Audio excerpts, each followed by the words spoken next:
And we're live. Okay, we're back. We're back. We got it going on here. Yep. Hold on, Grandma. That channel ain't working. Really odd. Really, really odd. I don't know what's going on here.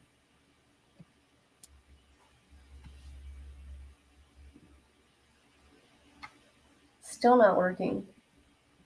What's not working? Channel 11 for that cult leader. That's another Oh. case I'm following, guys. But see, they're not gonna televise the jury selection. They can't film anybody. Well, no, they're no, Grandma. I know that. That's a new one I'm starting to cover. Just saying. The trial.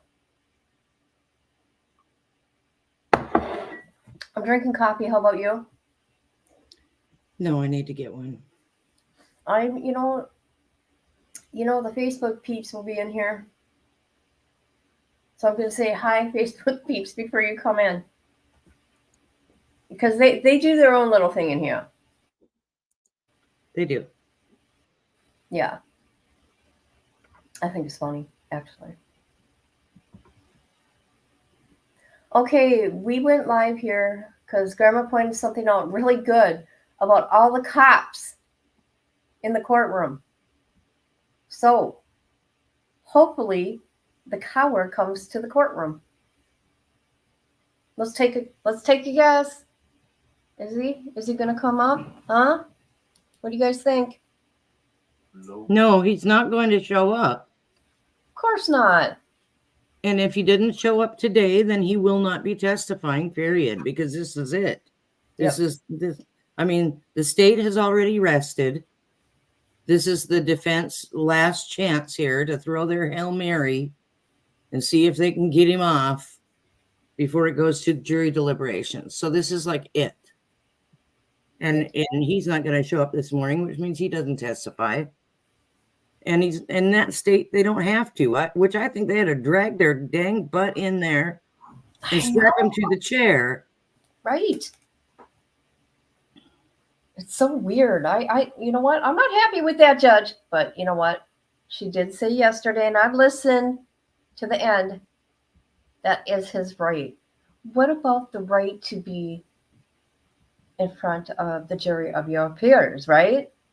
You should be. The jury want to see that. And so, you know what? He's probably thinking I'm gone for the rest of my life anyways. I don't need to show up because the jury's going to see that. What the hell's going on around here? Oh, sorry. Also, good people. There's a bunch of new trials starting. Polk County Massacre, which I'm going to get to a live on that. I will. I don't know when, but I will. Oh, God. Who are the other trials? Psycho case. There's a couple more. Grandma, can you think of any? That are coming up, new ones? Yeah. Oh, good Lord. Well, we got ties next month, right? Huh? Tie. Oh, thank That's you. I coming up. forgot about Ty. How could I forget about Ty? That treehouse. Really? Yeah. Treehouse Moda. Yeah, we got Ty. We got the Polk County Massacre, Psychos. But I thought there were some more that we watched recently on a regular. I can't think. There's been so many already for this year. Don't you think? Yeah. We just did oh, that's right. We only got to see the perp walk. Can we see the perp walk for that demon that hurt Audrey? Oh. That demon? He's absolutely a demon. Who would let that guy around their child? Give me a break. Oh, God, I know. That's why I say always don't trust anybody with your kids. No. You keep your own damn eyes on your own kids. You gave birth to them or created them. You watch them because no one can take better care of your kids than you. Nope. Unless you're you know what? Too. My kids, the only babysitter they ever had because I was too paranoid was my mother. because I was too scared to have anybody watch my kids. I had one Because of babysitter. shit like that. Yeah. And, you know, I had 4, so it would be pretty much just to, you know, go to the store if that would ever happen by myself. Very rarely. And even though if you, I don't even want to say what I'm going to say. No, I'm not saying it. Forget it. How is your granddaughter? She's okay. How's that sweet girl? Does she call grandma every day? She doesn't call me every day, but she probably calls me 3 or 4 times a week. Oh, such a sweet girl. Just sweet little boys. She can't wait to see me. And you're going in 2 months, right? Beginning of April. About 6 weeks. Oh. Why did I think it was June? Oh, I know why I was thinking it was June. Okay. See, Grandma, I don't remember all that shit being shown right there. They did. They laid it down on the floor. They opened up, you know. Where was I? The one that's right in front of, well, now it's not in front of her, but the one that's right by the desk there. Yeah. It's the ice chest. Oh. And they opened that up, but it was like, you know, the back of it was facing the camera. But they were like looking in there, and then they took it out. It was a red one that had little wheels on one side, 2 wheels on one side, you know, so you could pull it. Jeez. Yeah, you don't remember that? No, I don't. You know what? And I did not. I sat here and watched the whole thing because I was really into it. You know what I mean? I wanted to hear what happened to this little girl. Well, hi, Jennifer. How you doing? Thank you for being here, you and your crew. Isn't that right, Grandma? Yeah. We were just talking about you guys. Good morning. But yeah, I don't recall this. I recall some of it. But like the big boards, I don't know. It's really no big deal. It's just conversation. Just for the combo. Hi, Christine. Awesome. Oh, that'll be the case then. Grandma, do you want to cover with me? Is Audrey? Seated? Yeah. Here we go. I give you a draft instruction. Satisfactory, Judge. Okay, satisfactory to the state? It is, Your Honor.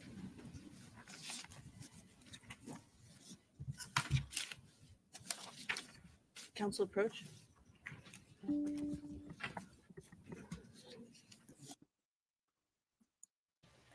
I want them to show the courtroom. Hey, Jennifer and Christine, they showed the courtroom earlier on the defense side. You should see all of law enforcement in that courtroom.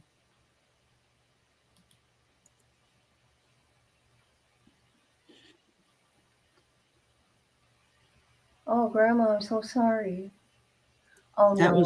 That was one thing that happened yesterday. Oh, no. And Audrey was one thing. And then I had a friend out in Washington who went to the same church as me and everything. And they moved out here with me about a year after I did. And they're now moving to Maryland. Oh, my God. And it just destroyed me. I cried. I cried yesterday. I'm sorry. Hi, Monica. Yes, I'm thinking, why else would all the law enforcement be in that courtroom like that? I don't think that he. Oh, Otis. Well, Grandpa made me a coffee or cocoa or something. Ready? The coffee. We're ready. He made me a coffee, and he can't touch me, and he got too close. All right, for the jurors, please. Otis had a fit. Don't touch my mom. Okay, look who's not in the courtroom. Oh my God. Shh, stop it. Come on, buddy. Hi, Monica. How are you?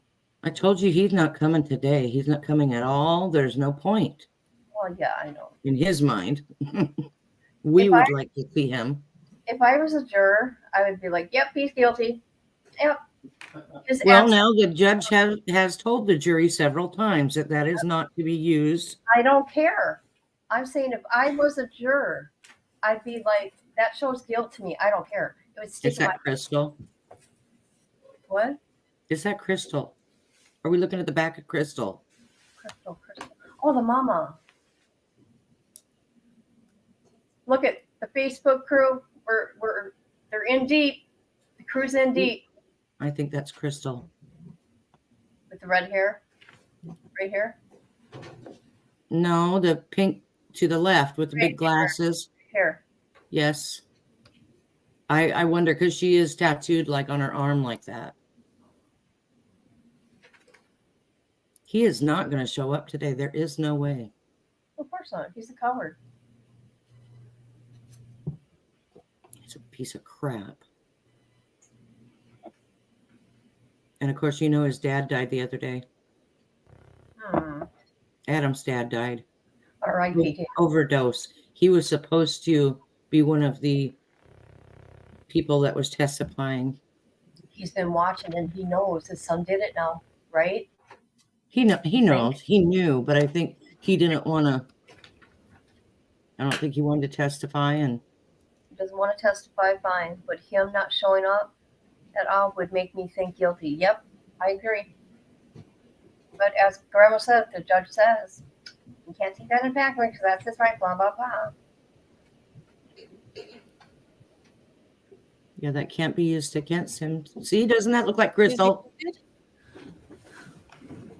Maybe it's not her. I don't know. Good morning, ladies and gentlemen. I just have a preliminary matter I want to address with you. The court is aware that posters and other items related to this case have been placed in areas around the courthouse. I remind you that your verdict in this case must be based exclusively on the evidence that is presented in this case. That includes evidence presented during the trial and what you saw on The View.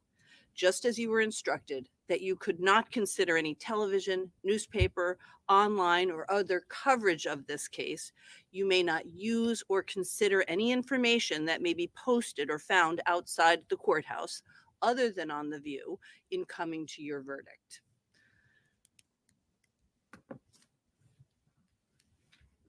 Attorney Smith, does the defense wish to present any evidence? No, Your Honor, defense rests. All right. Ladies and gentlemen, the defense has now rested, so it is time for closing arguments. Counsel, whenever you're ready. Thank you. Oh my God. Okay, I'm going to shut up. Promise.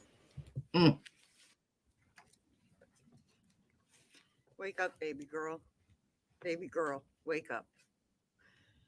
Those were the words that Kayla used to describe how Adam approached his child when he discovered that she was dead. Kayla used words that were the truth sometimes to fill in her lies. Baby girl, wake up. Those words were from a real memory of how Adam was speaking when he discovered his daughter, looking peacefully asleep, would never wake up again. Wake up, baby girl. But she didn't. Those words were the truth surrounded by Kayla's lie. Adam is no innocent. Shortly after he discovered that his baby girl would not wake up again, he began a series of decisions, terrible and criminal decisions. He made them with a very misguided belief that he had to make them to keep his family from being ripped apart. And he made those decisions with the input and influence of his wife, Kayla. He did make those choices, and you will hold him accountable for those choices. He and Kayla hid, moved, lied, and manipulated Harmony's body after her death. It's unforgivable. They lied about her whereabouts after her death, and it's unforgivable. But he did not do this to hide that he killed Harmony, because he did not kill Harmony. He did this because he believed it would keep his family together. He did not witness tamper with Kayla. She was an instigator and equal partner. He did not influence her. She influenced him. And most importantly, he did not kill his daughter. He did not kill his baby girl. When Kayla was facing charges not related to Harmony's death, theft, and 2 charges of receiving stolen property, charges that could send her to prison for over a decade. And then, by her own actions, she was facing 2 more charges for perjury, for lying about Harmony's death. And she was subject to 2 more felonies. These felonies, 3.5 to 7 each, potential, stacked in prison. 3.5 to 7 plus 3.5 to 7, plus receiving stolen property times 2, plus theft. So Kayla decided to lie about Harmony's death, to accuse Adam of something that he did not do, to get herself out of her own problems. And what better way than to pick an accusation that had already been made? Adam was already arrested and in jail for an allegation of striking Harmony, a tale that he had struck her and given her black eyes. That became the groundwork for Kayla's own lies. She had to lie because the truth would point to her. And her lies were accepted because Adam had already been accused of causing Kayla black eyes. Her lie was easily accepted until you look past the horror of what she has said and past the emotion that would be the reaction when you heard her say it. When you look with a critical eye at those lies, you're going to see that they're lies intertwined with truth. Wake up, baby girl. The allegation that Adam beat his child for days and then on December 7th for hours is crazy. And I'm going to briefly go over that and the craziness of it as it got worse and worse with the telling. She told you a horrific story of Adam screaming and yelling and beating Harmony because when they woke up to go to the clinic, she had peed in the car, screaming and yelling at the Colonial Village at an hour that people might be going to work for rush hour, at a time that they should not have been there, and they were essentially squatting and not wanting to be noticed. Screaming and yelling and punching her in the head. And then they got to the methadone clinic, which was about 10 minutes away, at around 7 o'clock in the morning. Kayla got her dose at 7:04 when the clinic was open for people to get their doses. Her horrific story continued with Adam beating Harmony, she says, when he got out of the clinic, he at 7:09. She said he smelled urine and said, "Again, Harmony? Why don't you tell us?" And he began yelling and hitting her right in the head right there in front of the clinic. And you know that one time that they had done something wrong outside the clinic, they got told on. One time, she told you, they had left the kids in the car and gone into the clinic together with no one watching the kids, and they got told on. And they had to change their habit and go in one at a time so that somebody would always be out with the children. That would have been noticed outside the clinic at 7 a.m. when people are going in for their doses. She continued that horrific tale because she said, after witnessing these beatings, she said, "I'm hungry. Let's go to Burger King. And Adam drove to Burger King. And on the way, she said Harmony was crying a lot and making a weird noise. And Adam got really angry and kept punching her and said, "Shut the fuck up." And then he hit her at the traffic lights. 2, maybe 3 traffic lights, she said, coming over the seat and pummeling her in the back. Not in secret, not hidden, broad daylight on a busy street with busy traffic stopped at a stoplight.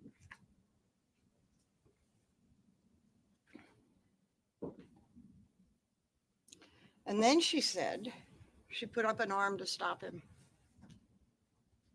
She doesn't mention any effort to try and stop those horrific acts beforehand. No effort on her part. But somehow or other, at this point, she thinks this is enough and puts her arm up. And what does she say he does? He gives her a look, a crazy look, like evil. It's the first time she had seen that. And she felt like he might hit her. So she didn't do anything. He scared her, she said. And then as he's punching her, she says, driving into the Burger King parking lot, and you were there, wide open parking lot, says that he's punching her and says, "I felt something different. I think I really hurt her this time." She said he was scared. So what does he do when he's scared? He drives up, he orders the food that Kayla wanted. She was hungry. So he ordered a croissant, 3, she said, 1 for Adam, 1 for Kayla, and 1 for Harmony, she said, and some hash browns. He drove up, paid the cashier, either got his card or the cash back, whatever. Reached in as the cashier is handing him the food, takes the money, hands it to her, and drives away.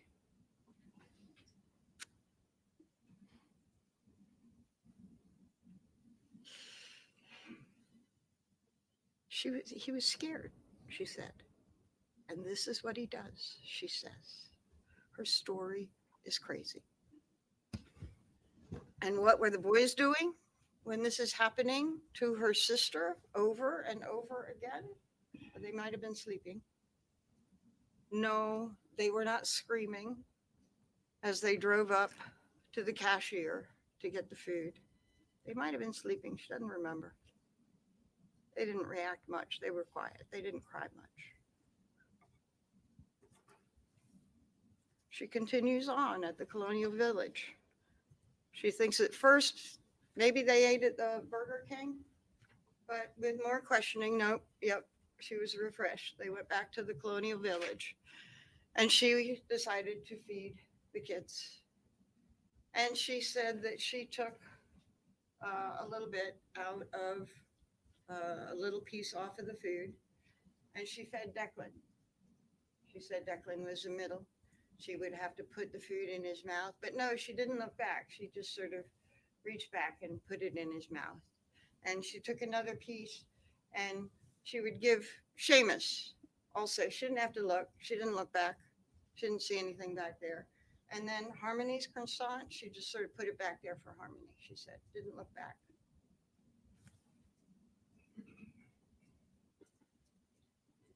She was scared to look back.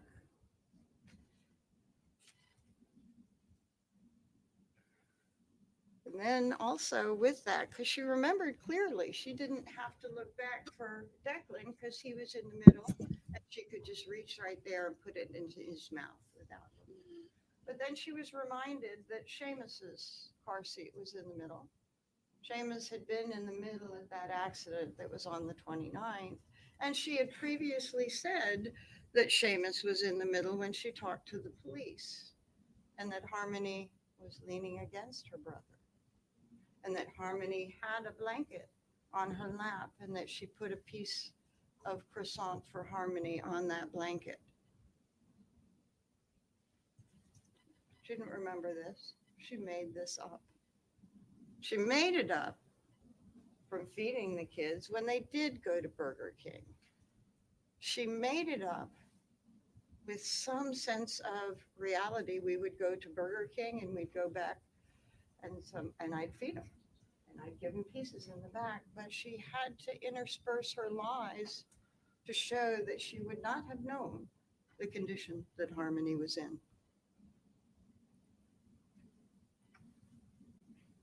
She then goes to Mr. Cordero, to get some drugs. She didn't remember that she was the one that went up, but she was refreshed. She was shown her previous transcript.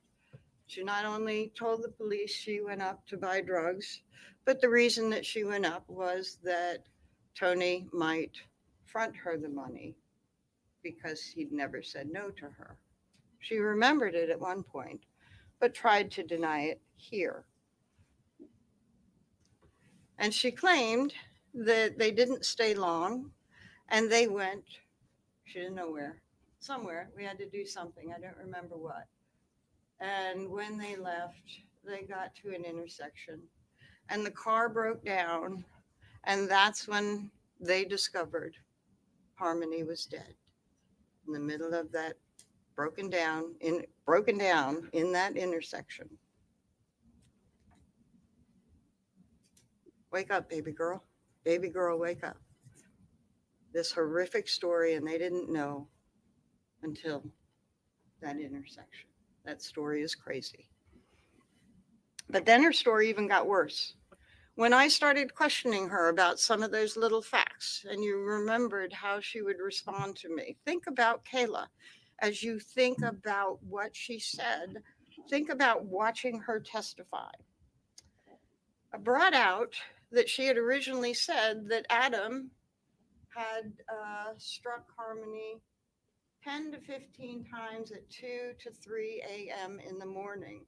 She said, yeah, that was true. That's when it started. Okay. And then he woke up to go to the clinic and Harmony peed again. No. He made her sit. Oh, she didn't remember if it was peeing or pooping. Sorry to use that word, but I'm just not going to use a different one. She couldn't remember which it was, but he made her sit in it all night, she said. And then did she pee again when you woke up to go to the clinic? Yes, she said. Then when I asked her about that, had somebody cleaned up the offensive poop or pee from 2 or 3 o'clock in the morning? No. No, it just smelled of urine when we woke up, she said. She also said that when they were going to the clinic, Harmony didn't have any injuries that she knew of. But feeding 10 to 15 times, 2 to 3 in the morning, and no sign? No. That was a lie. It cannot happen. It could not be. And it makes no sense. It doesn't because it's a lie. All that horror, all that chaos at the intersection. Oh my God. What could be worse? It's an absolute nightmare. You have done something to a child over and over again for hours, and you get stuck in the intersection, and somehow or other, you've got to make sure that nobody sees that child. Baby girl, wake up. The description, well, I'll get to the description of the intersection later. No, I won't. What she described at that intersection was that Adam said, went to Kayla, wake up, baby girl. Baby girl, wake up. Put his hand on her heart. And she came over, checked the neck, checked her pulse, And then at some point, somebody is waving cars around, sometimes her, sometimes Adam. She says she's not seeking help. She's not seeking assistance. She's not doing anything but grabbing the children and grabbing the clothes, while Adam grabs the duffel bag from the trunk filled with clothes and puts her in the bag filled with clothes from the trunk. When I asked about that, she said the trunk was actually locked already, but it didn't open. So we had to go through that little hole when you take that center down in the back of a car and you can reach through, you can put your skis through. She said, we went through that and pulled out the duffel bag. That's how we got it. That would be over Harmony's body in a busy intersection, taking off a car seat and taking a child or two out of the car and reaching in and getting a duffel bag full of clothes and pulling it through that little area. There's a reason why she made up that story. And I'll get to it in a little bit. But let me talk to you about waving cars around and not asking for help.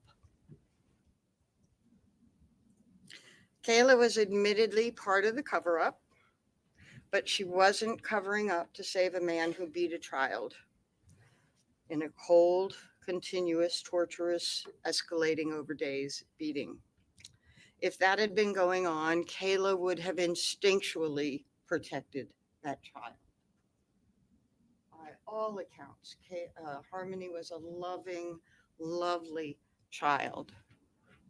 Instinct would have caused you to protect that child, even if you were given an evil look. And even if you were afraid at some point when you had the opportunity, it's not only a child in the car, not only your stepchild.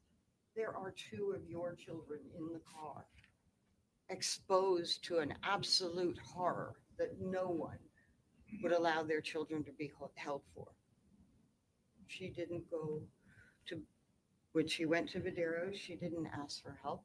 She didn't ask for call 911. When they were at that intersection, she didn't collapse with, oh my God, it's up, finally. She's waving cars around. She's cool. She's calm. She's getting the kids out. Why? Because that wasn't when Harmony died. In that intersection, Harmony was already dead, and a plan had already been set for what to do. They had talked for hours before that intersection. They knew what they were going to do. And that car breaking down at that intersection certainly put ruin those plans. But Harmony was already in the trunk. She was already wrapped and in the trunk. And they were going somewhere to take care of what to do with her body. And that is why Adam was able to go into the trunk and grab the duffel bag and walk away without anybody at that intersection seeing Harmony's body, seeing Harmony sitting, lying, being maneuvered around in the car. Because she wasn't. She was in the trunk. Kayla was able to keep her cool because they had been discussing this for hours, what they were going to do. And this problem at the intersection, we can get over it. Keep your cool. She said, Adam said, what do we do? And she said, let's go to Videros. And they grabbed what they could and they went to Videros.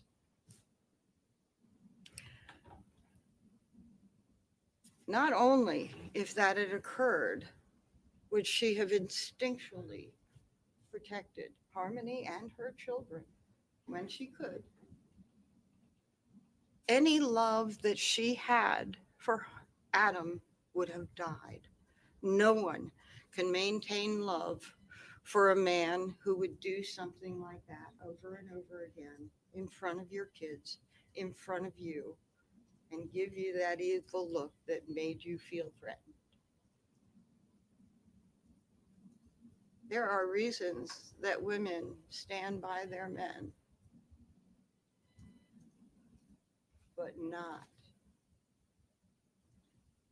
for that.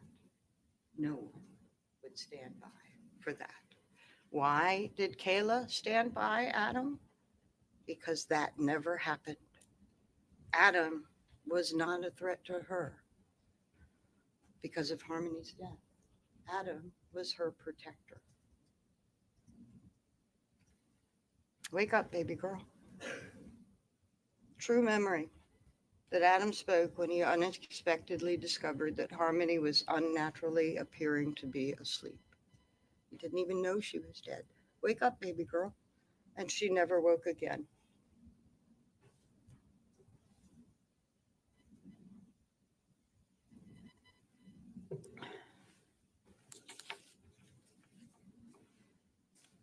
I'm going to review with you more of Kayla's lies and some of her reluctant truths that I was able to pull out of her, and other of the real evidence. But before I do that, I want you to keep something common sense in the forefront as you evaluate it. I don't think anyone but they can understand the decisions that they made to hide and lie about Harmony's death. But I want you to consider which is more likely, that a mother of her own children and a caretaker by all accounts, a loving and joyful girl she is taking care of, would stand by and protect a man who brutally beat time and time again in front of her and her own children, that beautiful child? Or would a father who failed in his responsibility to care for that beautiful child, would he stand by his wife because he did not know how Harmony died? Kayla and Adam's relationship struggled on after Harmony's death.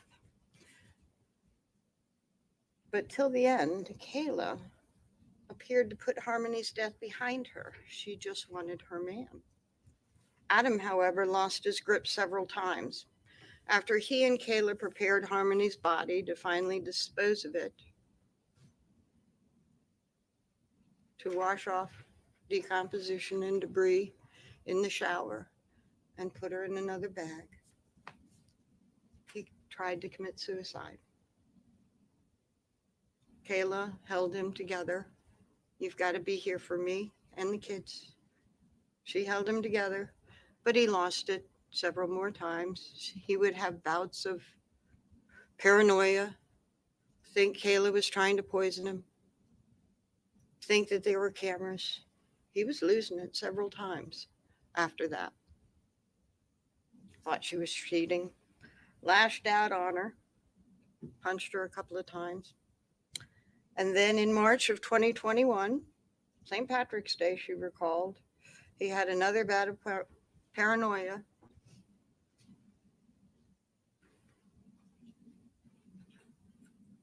And he did this.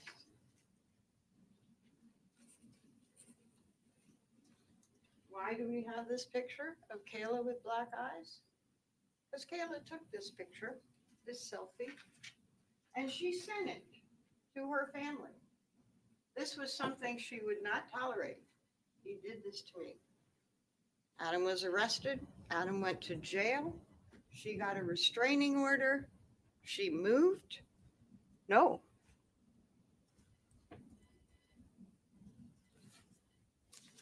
She was not an isolated and dependent woman. She wasn't trapped. She had friends. She had family. She was connected to services. Tara, her friend, helped her out of the apartment to a safe place. Adam was arrested. She filed the restraining order. It showed in her actions when Adam, in one of those fits of paranoia, lashed out at her. She was not going to tolerate this. She told you, was her own woman. Adam's behavior did not control her. And by the way, Tara Hilbert, the one that told you that Adam gave her the lie about Harmony that Kayla and Adam had developed, said Harmony was with her mother. She also told you that that came up in the context of a conversation where he was missing Harmony. Rebecca Maines didn't say he hated Harmony because she reminded him of her mother, Crystal. He was missing Harmony. He was feeling bad. And he moved on quickly when she said, well, where is Harmony? And he said, oh, she's with her mother. And the conversation moved on. He had worked 4 years visiting Harmony, 4 years to get her. He knew who Harmony was. He wanted Harmony in his home where he lived, in his grandmother's home where he lived with his grandmother and other uncles and other family members. He wanted her a part of his home. For Kayla, there's no indication she even thought about Harmony until this investigation became public. She wanted Adam and she didn't want anyone else. She was not relieved when Adam was out of her life. She was not haunted by memories of a brutal assault to an innocent child. She was not haunted by those memories because those memories didn't exist. Her story was a lie. There are no haunting images, except for the ones that might be in your head based on what she has said. But those images do not exist in reality. He had not done that. She told you that after he was in rehab in the summer of 2021, they communicated about getting back together. But then Adam was cheating on her then, and she wasn't happy. Thing, she called Kelsey. She wanted Adam back. She was not haunted. But Adam, in the fall, was out of her life. He was in Maine with Kelsey and her relatives. When the investigation opened up and the police tried to come and talk to her, did she say, I'm so sorry. Let me tell you what happened to Harmony. It was terrible. I've held it inside, but it's time you know the truth. Adam is a brute. No, she said, Adam. She calls Adam. She knows where he is. Get back here. I'm not dealing with this alone because they were partners in this conspiracy. Get back here. And he came. But he came with his girlfriend, much to Kayla's chagrin.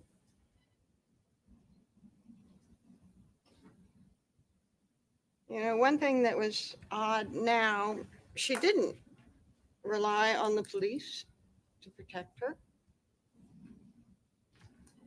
She said Adam threatened her that if she ever told on him, he would have Kevin kill her.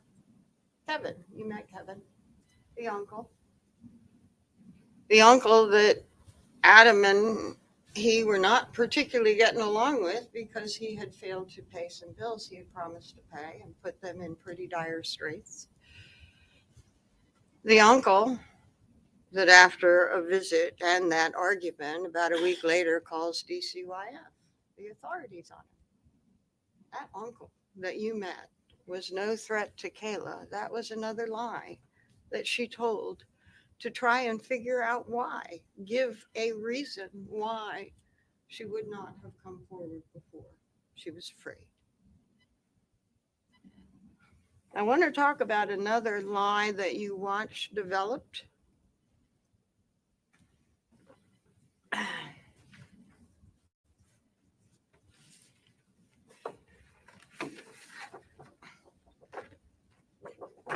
The fuel grinder.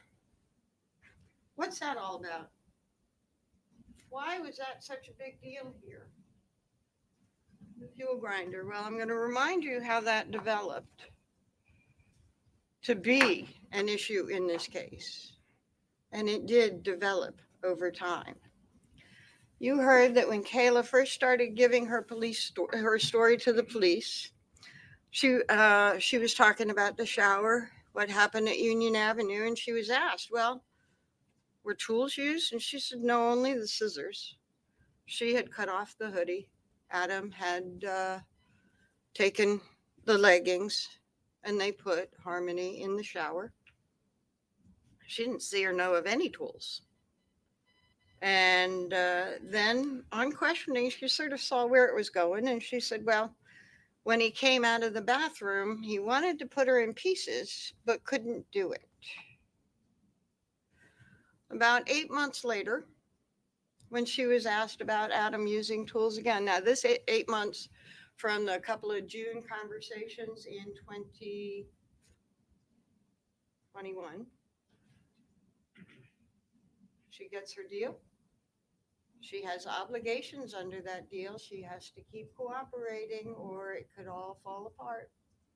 8 months later, they want to talk to her some more. She's in prison. She's brought out to them. And they have pictures of tools. I assumed that their picture was the same size as these, but they had this picture of the fuel grinder. They had a picture of a circular saw, and they had, did I do it backwards? Yes. A picture of a circular saw and a picture of the miter saw. And they asked her about it. And they said, any tools used? And she said, not that I know of. And then they said, they showed her this picture of the grinder. And she said, I had never seen that. I never seen it. They showed her this and she did not recognize it as anything that she had ever seen before. They showed her the circular saw and she said, that looks the most like an old tool that Adam had under the counter in a big box. Looks most like it. Miter saw, no, that wasn't it. This looked most like it.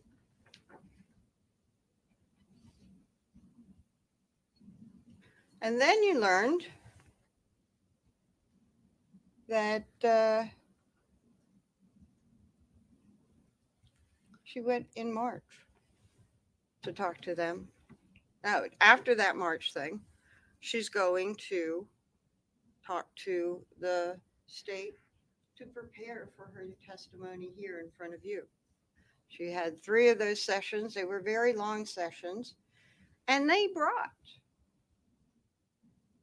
a picture. This picture. They brought this picture to that meeting, this picture of a tool that she had never seen before. They brought it to that meeting.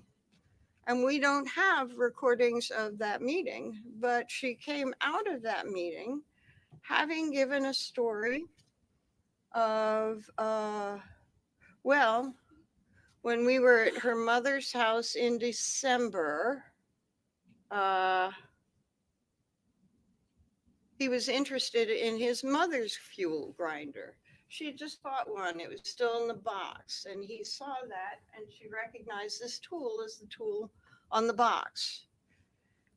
And she said Adam was holding it and said this would be a good tool to use to help get rid of the body. This is December, 2 months ago that she said this. After almost a year before, she said, I've never seen anything like that. I've never seen that. Question first, why would you bring that? Oh, and you don't have to rely on Kayla's word that that was the photo, because eventually from Detective Rahill, we did get out that the third photograph at that March interview where she said, I didn't see that. It wasn't actually identified in the interview, but they had taken this photograph for the purpose of seeing about that Home Depot purchase. Do you remember the Home Depot purchase?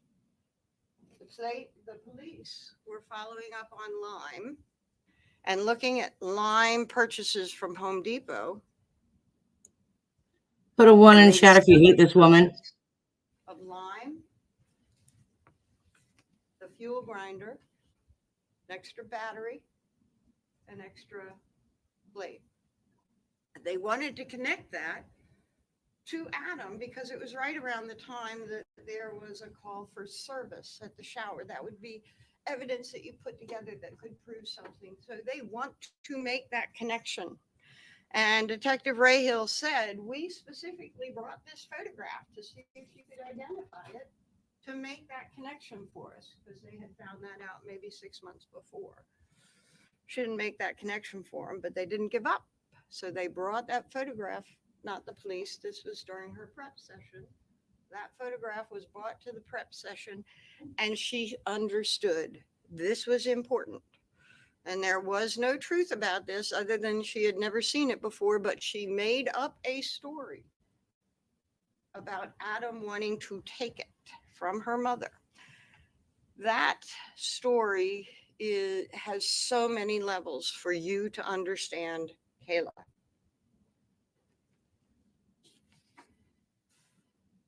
Oh, and one more thing about that.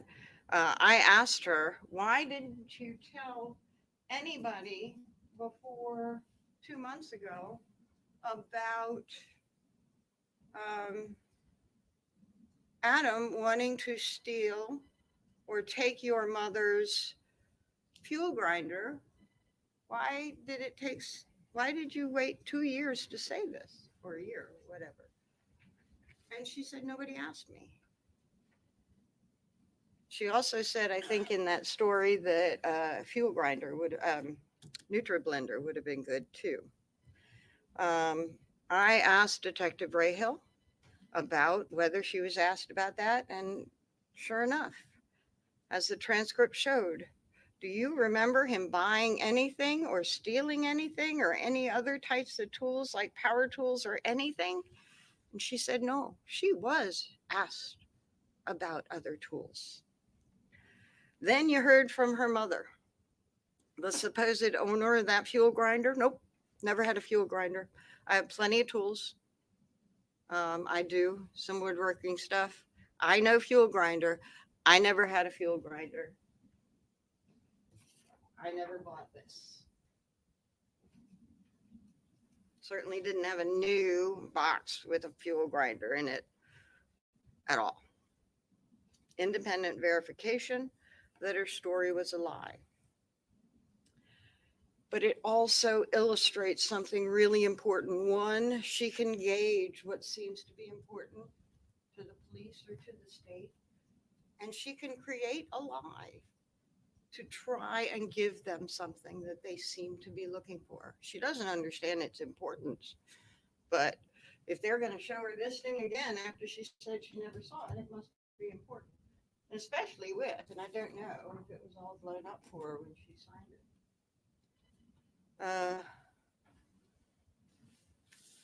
The other thing it shows you is that she would make up a lie to put the man she says is her best friend most of the time, to put him in that bad of a light, that in December, he's contemplating stealing her mother's power tool, her mother's fuel grinder, contemplating what he can do with it to Harmony's body. Evil, deranged. That is what it says about the story that she can make up to put him in that bad of a light. Was she capable of making up the lie that Adam brutally beat his daughter to death? Yes. Watching that lie unfold tells you, yes, she is capable and she did do it. Talk about the lime. You put lime on your lawn, you learned, to raise the pH. A lawn where rain happens, dogs play, children play, people play. That is not something that you use to dissolve a body, to make a body decompose. Where she got the lime from, I don't know. Maybe she mistook something that she heard on a crime show. I have no idea.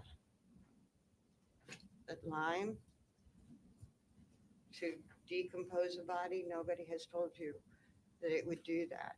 And in fact, you learn that it was used to bring pH up on your lawn. And you learn that it wasn't an unusual purchase in the wintertime, because Home Depot had sold lime 33 purchases, I think, within that 2-month period. And we're not even going to other stores to look and see how many things of Lime stole. I don't know where this Lime thing came from. What they did was take Harmony's decomposing body that had been decomposing for 2 months, take her clothes off, put her in the tub, ran the water, and those fluids from decomposition flowed out. Other debris from decomposition flowed out. And it did stop up the drain. But it wasn't Lyme, and it wasn't dismemberment. And even Kayla says she didn't see any sign of dismemberment. She saw Adam take Harmony's body and put it in these great big trash bags filled with lime. We heard how big the bathroom was. That was a lie. Now, let's look about the lies she told about Harmony being hidden from view the whole time in the car, because she said the beating happened almost right away.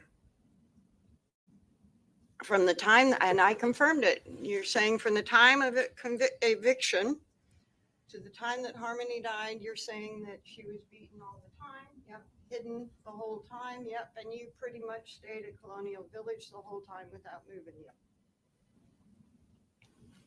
And then you learn. And she said we did this so that we could hide Harmony's black eyes and bruises. Whenever anybody would come around, we would put a blanket over her. Nobody saw her. So then you learn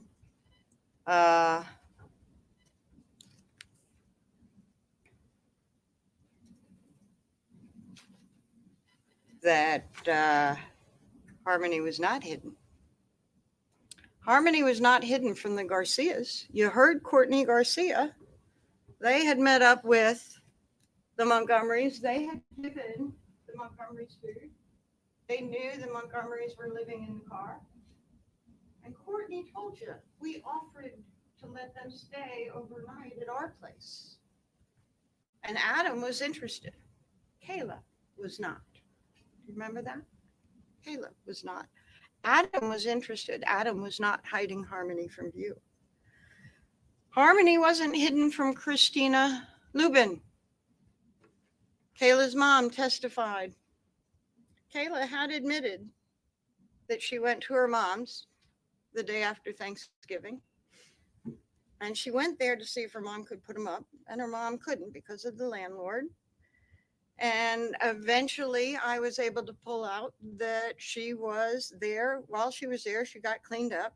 She cleaned up the kids. They ate. They caught up with each other. Christina told you that she was catching up with her grandchildren, even her step-grandchildren, that she remembered sitting on the couch interacting with Harmony.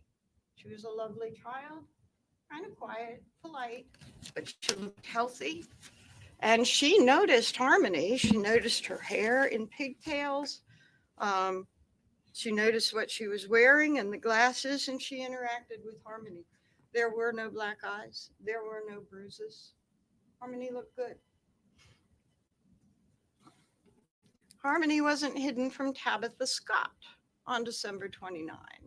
Tabitha Scott, you remember, the police officer said was in the car during the accident on December 29. She was in the front passenger seat while Kayla was in the back with 3 kids, 2 car seats.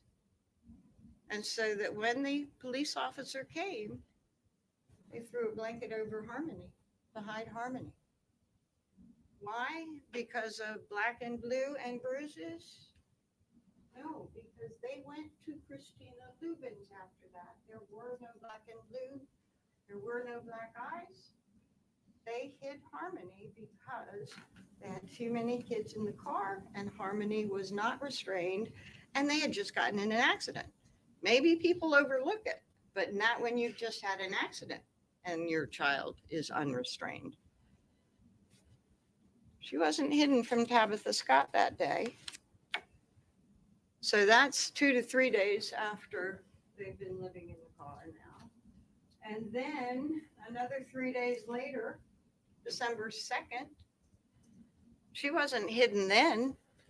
They were in an accident around the clinic. I think it was around the clinic. Anyway, that same officer responded to that accident and also noted again who was in the car. This time it was only Kayla and Adam in the car. Harmony was not hidden from whoever babysat her. Kayla couldn't remember, couldn't tell you, but it could have been Tabitha, it could have been her mother. She didn't remember, but whoever that babysitter was, Harmony was not hidden from that babysitter. And Harmony wasn't hidden from Anthony Badero. Anthony Badero didn't particularly want them there. And, but she said that Anthony walked out every day and Harmony would wave to him.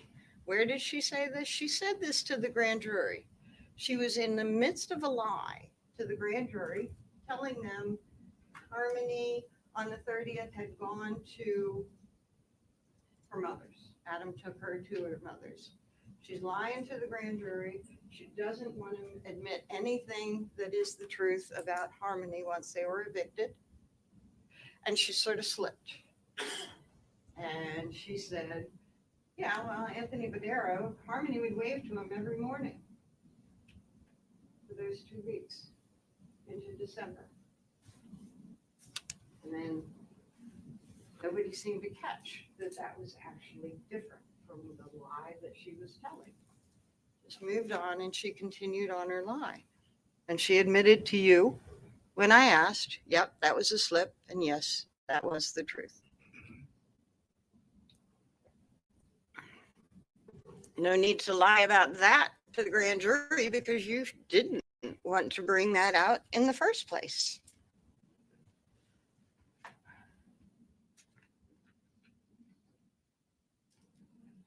Then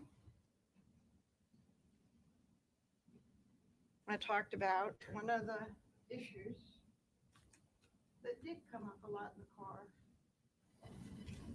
10 days from the time that they were evicted to the time that Harmony was discovered dead. 10 days. And she tried to make it seem like 24/7 they were in that car. 24/7 Harmony was hidden. 24/7 they ate. She would change diapers and they would stay at the Colonial Village. They didn't do anything. Then I started asking more questions. Do you remember that? Well, you changed the baby and your toddler. They were both still in diapers. You'd change them and you'd wipe them. But to get them really clean, you would take them to a public restroom or something to wipe them down and clean them up with soap and water. Nope. Didn't happen. Well, they were in diapers. You needed diapers. You're in there for 10 days. You had to have bought diapers. Went to Walmart, the mall? Nope. Well, where did you get your diapers? Gas station, convenience store. Think about the prices at a gas station's convenience store. That's not where they were getting their diapers, your wipes, your extra food. They wouldn't go far, she kept saying. Well, did you clean up the kids at all? Nope. Cleaned them in the car with wipes. Okay. So you didn't go to the bathroom in the car. Where did you go to the bathroom? Okay, that was a problem for her. And you went to the bathroom when you went to Burger King. Yep. And you'd go to Burger King a few times. Yep. And you'd go to the bathroom when you went to gas stations or something to pick up your food and stuff. Yep. And you'd go to the bathroom at Badero's because you were right there at the Colonial, right? Yeah. And you said that Harmony didn't always go with you. That means that Harmony went with you sometimes, right? Yeah. And you'd ask her when you went to the bathroom, do you want to go with me, right? Right. So she went to Padero's with you too, right? Yeah. Sometimes. Not all the time. She went in the car a lot. Okay. With work, with prodding, you learn a different story. Harmony is out there. She is not hidden from public. Why does she want to make her? Why does she want to make the story look like that they were 24/7 in a car? Well, you learned why she was working so hard to make that appear. You learned from the state's question that she was aware of opening statement and talked about it with her lawyer. And she said she used the information to prepare her answers to you because the truth pointed to her. That is why she did it. And she knew that these answers were coming and what they would mean. I mean, these questions were coming and what they would mean. So she decided to present a tale of never alone with the kids 24/7 at Colonial. But that tale fell apart as well.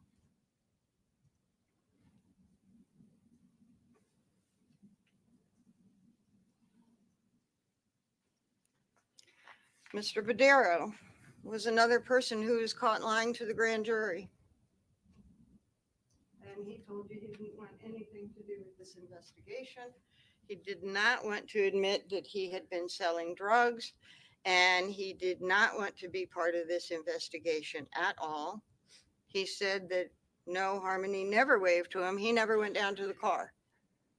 And then he would get turned around and stuff, and he would tell a different tale. And he said, well, I went down to the car, but not to sell drugs.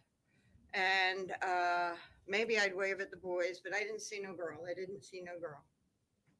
Okay, what was going on there?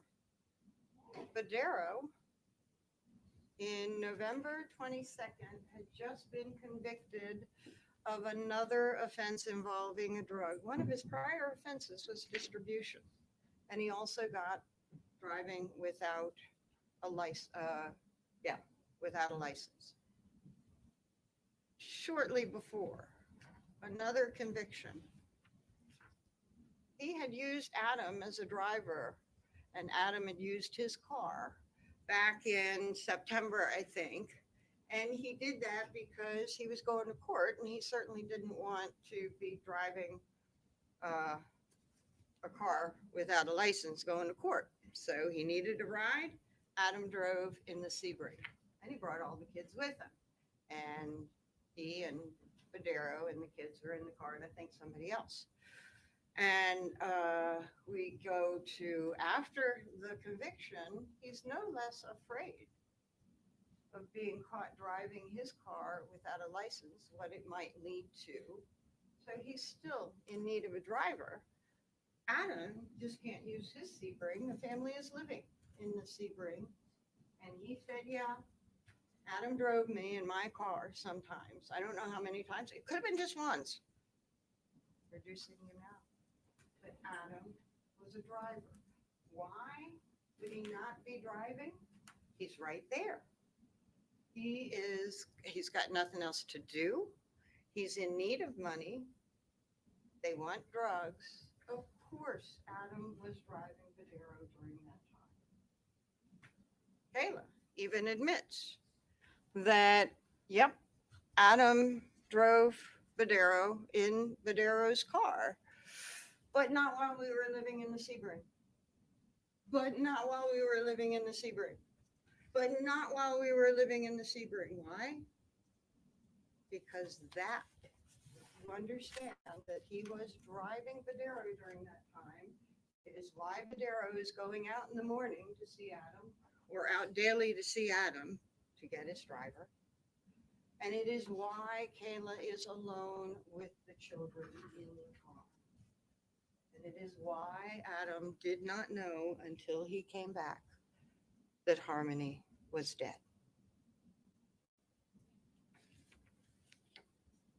Why does Kayla make up these truths or hide and work so hard to make you think a different story? Because the truth points to her.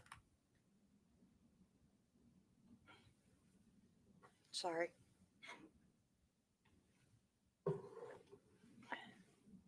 What else supports that Adam was not aware of Harmony's death until he came and shook her?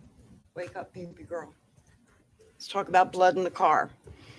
That was a lie from the beginning.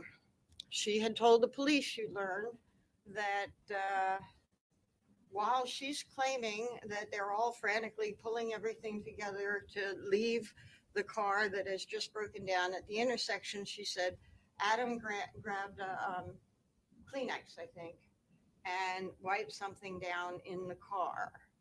And they asked about that, and she said he had had blood on his hands from striking Harmony and giving Harmony a bloody nose.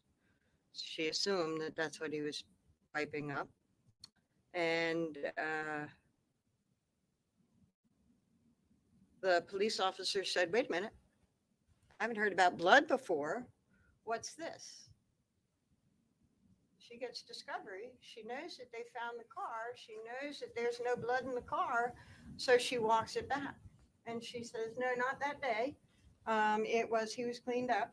And it was from a bloody nose from an earlier beating a few days before. So no, there was no blood in the car that day. And I started questioning her a little bit more. And so are you saying you saw no blood that day? And she said, well, there was dried blood on Harmony's face. And I said, so there was blood that day? And she said, no, that was from the days before that we talked about. Okay, well, one of the things that you learned about Blue Star is it wouldn't have mattered whether it was a few days before December 7th or December 7th. It wouldn't have mattered if Adam had tried to wipe up blood. Blue Star would have found it. And if you're talking about a beating where somebody is leaning over the seat and getting blood on their hands from a bloody nose, then that also would have left a trail somewhere in the car to be found. There was no blood found by Blue Star. And that stuff you learn can find blood years later.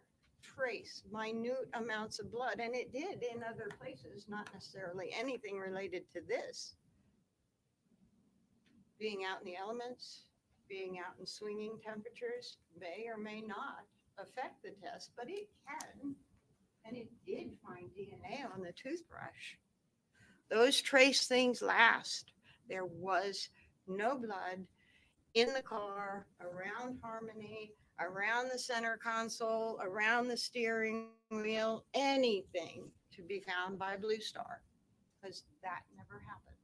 Harmony never had a bloody nose on December 7th or on a few days before. And let me talk about this bloody nose. Think about the amount of beating that Kayla tried to describe. 10 to 15 times at 2 to 3 a.m. Waking up in the morning and again, and all of it, face and head. Going to the clinic, coming out and again. Beatings, driving up the road, stoplights, and again and again and again. And then saying, something was different this time, I think I heard her. That child would have been as bloody as you can possibly imagine.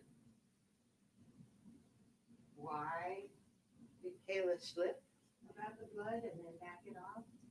There was no blood. Her story was a lie.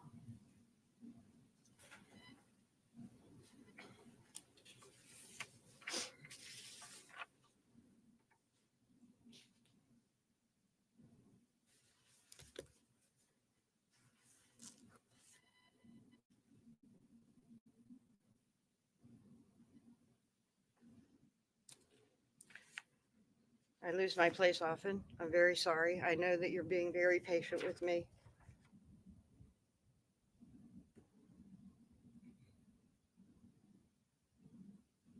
The police took this investigation very, very seriously. You heard it was one of the biggest ones that they've ever conducted. Hours and dedication of the officers can't be denied. And it's something that we all hope for in our police officers when we need them to help us. And the emotions that come with danger to a child, a missing child. Now, at the time when the investigation started, she would have been 7. Pictures.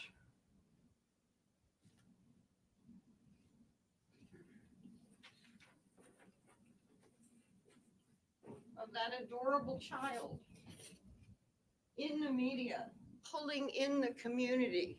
Help us find this girl.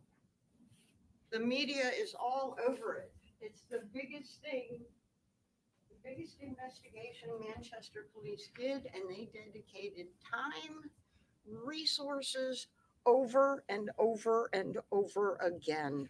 The emotions had to be running high. And they kept going down wrong paths because people would give them information, whether it was that they wanted to help and they were wrong, whether it was, as Adam horribly put it in his recording, they wanted their 2 minutes of fame, or they wanted something like Kayla, maybe Rebecca Mays, or they just, who knows? They went down those black holes, and they were willing to do it because to not go there might mean that they missed something real. They would not regret going down those black holes and doing all those searches. But they can, and they should, and it is right to feel anger. That never should have happened. And Adam and Caleb both could have prevented that from happening. But they lied about her death, and they covered her death up. And you can feel that emotion as well. It is okay. And you can hold Adam accountable for what he did. But emotion equally shows you that Kayla is lying. She continues to lie, and she made a few things up in front of you. Remember how you felt watching her. And evaluate that, because that will also show you she's lying because she has something to hide still, because the truth points to her. Adam did some very, very bad things, but he did not kill his daughter. His choices got him where he is today. He has no one but himself to blame. He did what he did, and he got blamed for something he did not do. He put himself in that position. But the evidence that you can rely on remains the evidence in this courtroom and the view, not the emotion, not the horror of what she described, the slow, methodical evaluation of what she described compared to the other evidence. And can you put your trust for one of the most important decisions of your life in Kayla? Because that is what you'd have to do. There's no doubt that the police know that she's a liar. The state knows that she's a liar. She's charged with perjury, lying to the grand jury. She's charged twice, but you watched her as I asked her over and over again, all those questions to the grand jury. This is a lie? Yeah. This is a lie? Yeah. This is a lie. And some of those details that she wove around that lie that she has to admit today, those details were made to make her story seem real. But sometimes she slipped, and the truth came out, like it did when she said Harmony would wave to Tony Badero every day.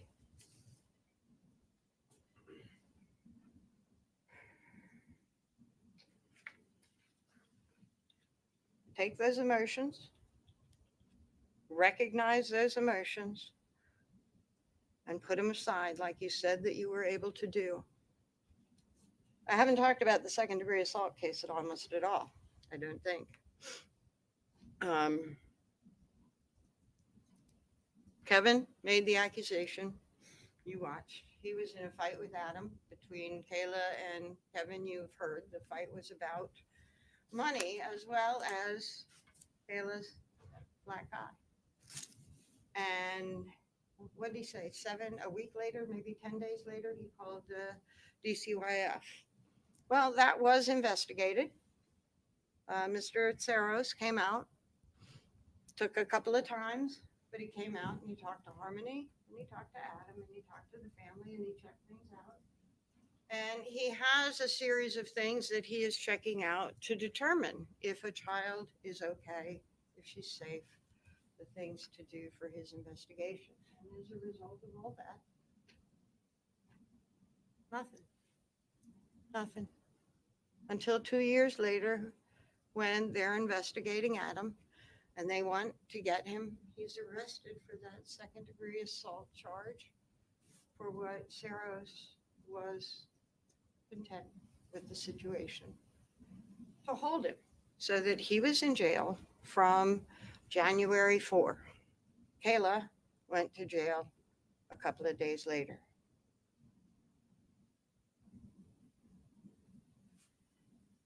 You also learned that it was not because, as Rebecca Maines put it, Adam hated Harmony because she reminded him of her mother. Because you heard people like Katie Morin who said the memory bothered him. It bothered him that he had struck her and given her a black eye, struck her glasses and given her a black eye. It bothered him, even after he knew that she was dead, striking Harmony when he found her with her hand over Declan's mouth. It bothered him. And Terry Hebert, he missed Harmony.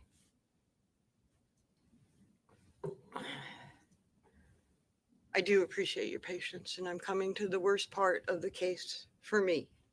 It's the part where I have to stop, and I can't talk. I've got a little bit more. But I can't bring out more information from you. All the information is in, and I don't get up and say, but wait a minute, don't forget this. The state is going to give their closing after me, and I imagine it's going to be very different from what you just heard from me. And I can't get up and say, wait a minute, yes, this person said this,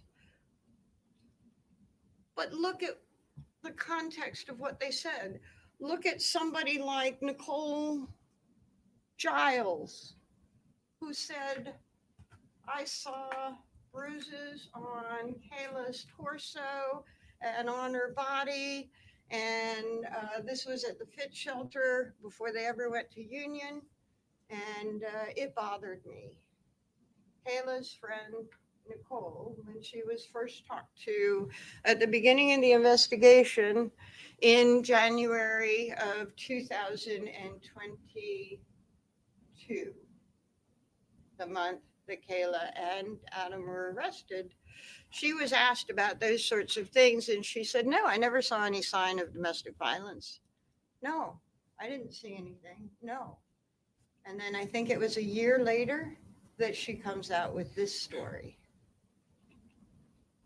Everybody was affected by that picture of Harmony.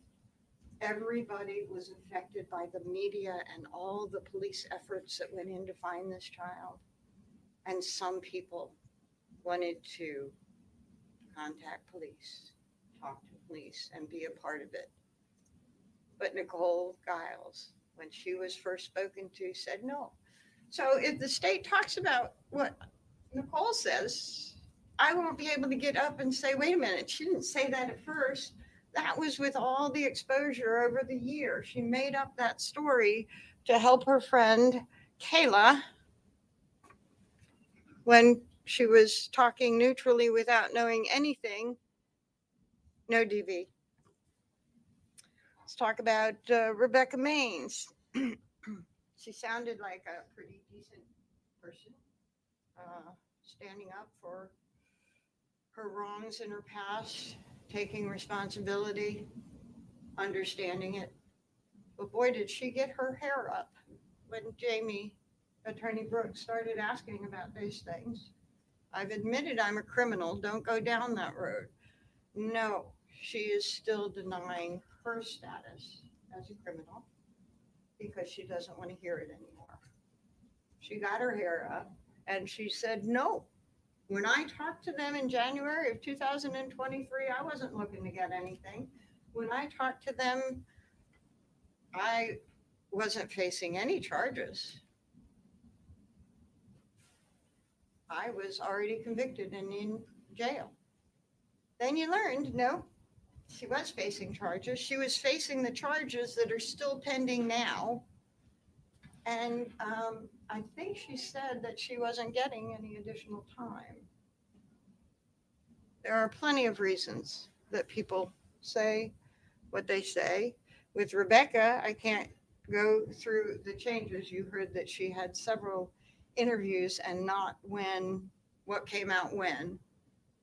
But you do know that she did have a reason to want to give something to the police, and what she gave to the police actually didn't fit anything else. Adam worked 4 years to get Harmony. He didn't hate her because she reminded him of Crystal. He loved her and wanted her in the house in his grandmother's house with his family, his immediate family and his bigger family. And he wanted to raise her. Things absolutely fell apart after, but he didn't hate Harmony. And her story about, I don't remember if it was urinating, peeing or pooping, putting in the corner, there's nothing about a car. She's taking bits and pieces of information that is out there in the media and trying to make her own story that's bad about Adam, but maybe can help her in her troubled situation. No, nobody can help me. I'm already doing my parole violation. I was done. Nope. There were 3 sets of charges pending, and she even corrected it. No, there's 4. And she's not expecting to do any time, I think she said, for those that were out there, any more time.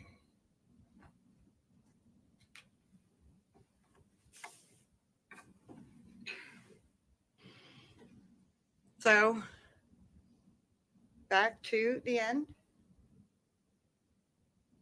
You don't get to rely on your emotions. And I've seen a few times, if you've looked at your face, and it's pretty clear that there have been emotional reactions to some of the testimony. There may have been some reactions of anger when you heard Adam's recording, knowing all the time and effort and services and resources and money that was put into this case because of choices that he made. And he's saying they're wasting taxpayers' money. Yeah, you can get mad at that. But then you stop and you say, okay, that's bad. Let's look at the facts. What is proof beyond a reasonable doubt? Well, remember the recording. I think you all got a video before you came out into the big room to be determined if you're going to be chosen or not. And in that recording, they talked about different tests about what is reasonable doubt, or what are the different burdens. And one burden was preponderance of the evidence. If the evidence favors one side over the other, that is a test, and that side is the side that gets your verdict. Then there's something very much higher than that, clear and convincing. And it happens in certain types of cases where you have to be clearly convinced that your verdict is correct before you can make it. And then there is something even higher, beyond a reasonable doubt, that you look at all the evidence without the emotion and you determine, has the state proven to you beyond a reasonable doubt? Do you know, in your heart of hearts, do you know, not that this decision seems to make you feel good, do you know that it is right? Do you know if they have met their burden? there's any doubt, we're not talking aliens, we're not talking crazy stuff. We are talking about trusting Kayla. If there is a doubt, a reasonable doubt, and there is a reasonable doubt to not trust Kayla with any important decision. If you have that doubt, you must find Adam not guilty. That is your test. And this verdict could be easy and it could be quick if you rely on emotion, if you rely on anger, if you rely on horror, because what Adam did, what he did do to Harmony's body after she died is horrific. What he did do by allowing that entire investigation to go for so long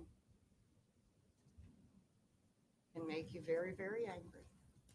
And if you decide this case based on your emotions, it can be a quick verdict because none of those emotions will be positive.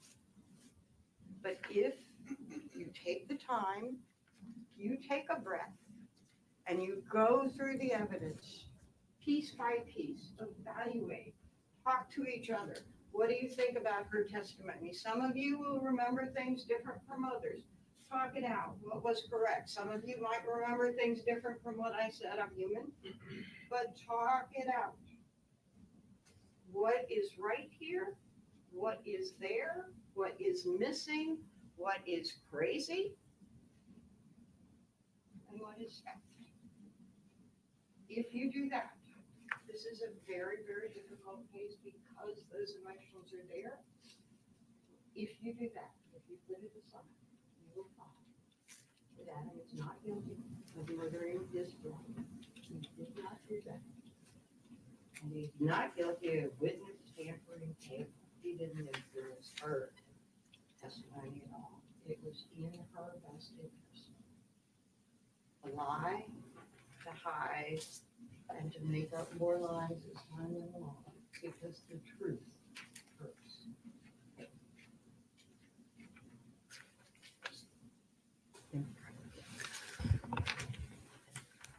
All right, ladies and gentlemen,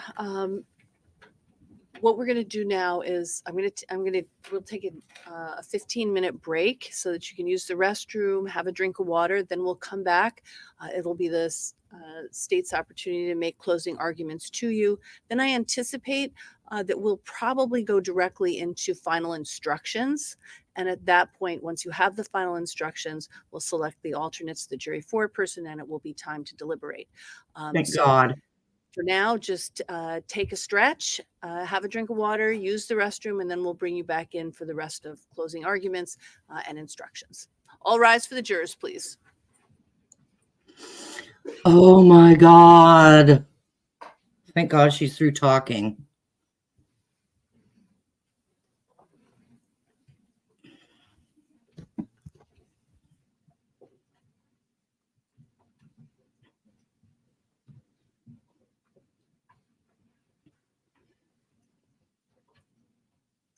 Counsel.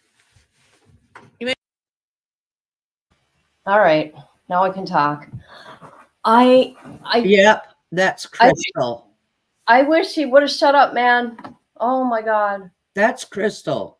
Yeah, I know. I pointed her out after you told me. She got that pretty red hair. Why couldn't she just shut up? Why? There will be a verdict today. How many agree? Will there be a verdict? 1 for yes, 2 for no. So he knew this whole time. You don't think there'll be a verdict? Nope, not today. I do. I hope so. I hope it's easy for him. Well, yeah, because this has been going on way too long. Yes, that's a baby killer, but a very, very gruesome one. Things that'll give you nightmares. God, I hate that defense lawyer. Oh, I know. I hate her. How can she sit there and defend him with a straight face? How can she sleep at night? Well, that's a defense attorney for you. That's their Ooh, job.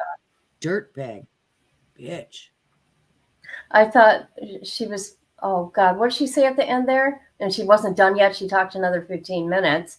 That's when I got, that's when I got a little irritated and I had to do my thing to get her face off the screen.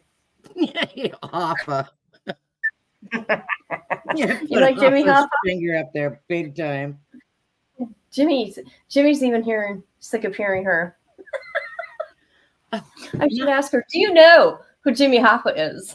Oh God, I just He's coming for you. Jimmy's coming for you. In your dreams, lady. Just kidding. I hope that the jury's deliberations don't last long. I would love to have a verdict today. Okay. I feel there's going to be, want to know why this has gone on way too long. There's no reason for this BS. He did it. Yeah, but they have to deliberate. They have to hash it all out with each other, and they all have to be unanimous. Well, yeah, it's not like it's a death penalty case. Well, they still have to decide unanimously. You can't have one person that says, yeah, no. I know. My opinion, by 8 reasonable o'clock doubt. tonight, 8 o'clock tonight, there'll be a verdict. 8 o'clock. Oh my God, Truth says tomorrow with you. I want justice for this baby. It's gonna be done by 8 p.m. I see no reason to tide this over until tomorrow whatsoever. God, I hope not. I hope he's ready for all his new husbands in prison. Because as soon as he is convicted of her death, he's got a mark on him. Oh yes. Especially those details. Oh. Yeah, that's disgusting. And they're going to beat him within an inch of his life. Well, and Kayla, she seems so cold-hearted on the stand talking about how, they took her clothes off, cut her hoodie off, and put her in the tub and cut her up in pieces. Carry her body around in a bag, in a cooler. I hate it. Jennifer says, I can't see a holdout in the case. If there ever was an easy one, this is it. Yep. You didn't know you'd be a famous person when you first started watching trials, did you? You know what? The Facebook crew is so funny. I never know what they're talking about. Well, they're not always talking about the case. Well, yeah, that's what they do. They're a close group that have been doing this for 10 years. The jury needs enough time to fill out the paperwork. Let's get the verdict today. Yes. Fill it out. Guilty, guilty, guilty, guilty, guilty. There we go. We're done. Look at Alex Murdaugh. Look at that case. 3 hours, people. 3.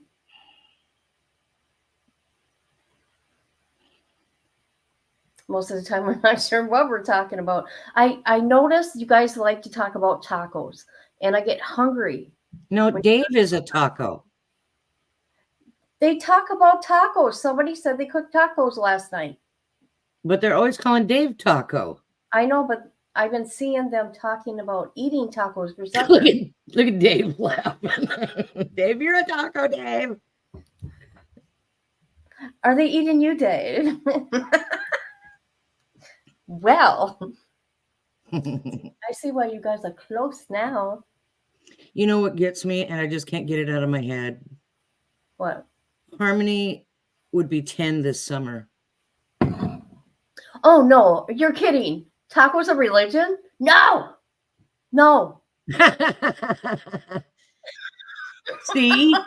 See, Tara knows I'm right. No. We talk about tacos nonstop, and we call Dave Taco, both correct. We talk about tacos nonstop when we call Dave Taco. Both are correct. Right. Yes, Okay, I know this. I know this about our Facebook family. I have been paying attention to y'all. Oh my God, that is too much. Anyway, Kit, tell me how you feel about that. The tacos? No, silly. My God. So Well, what? put the taco down for a minute and just listen. Somebody better send a taco to my house, damn it. Mike, I don't have a car right now. Harmony would be 10 this summer. Yeah. This You has know been what? going on forever. This is ridiculous. 4 years. She wasn't even reported missing for 2 years. And then her mama did. And then they Her didn't do mom was nothing, screaming right? the whole time. Crystal was screaming the whole time, "Where's my daughter?" Right. CPS wasn't helping. Wasn't each county or state, I can't remember, fighting about who's responsible? Am I wrong? I don't know. I don't know about that. I haven't I know you would encountered answer that. questions about that. Is Dan still in here? Dan, are you here? Dan or Dave? Dan. Oh, Dan. Or Dan? Our I don't Dan. know. But I like it when Dan comes in too. I do too. No, We they just got to don't. make sure that Dan and Dave don't ever get together. We could have some trouble in the chat.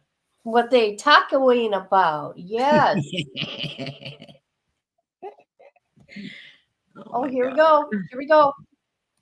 Finally. Oh, No, oh, he just came in and hurry somebody up. freaked out. We Get got it 15 together. minutes. folks. We're ready.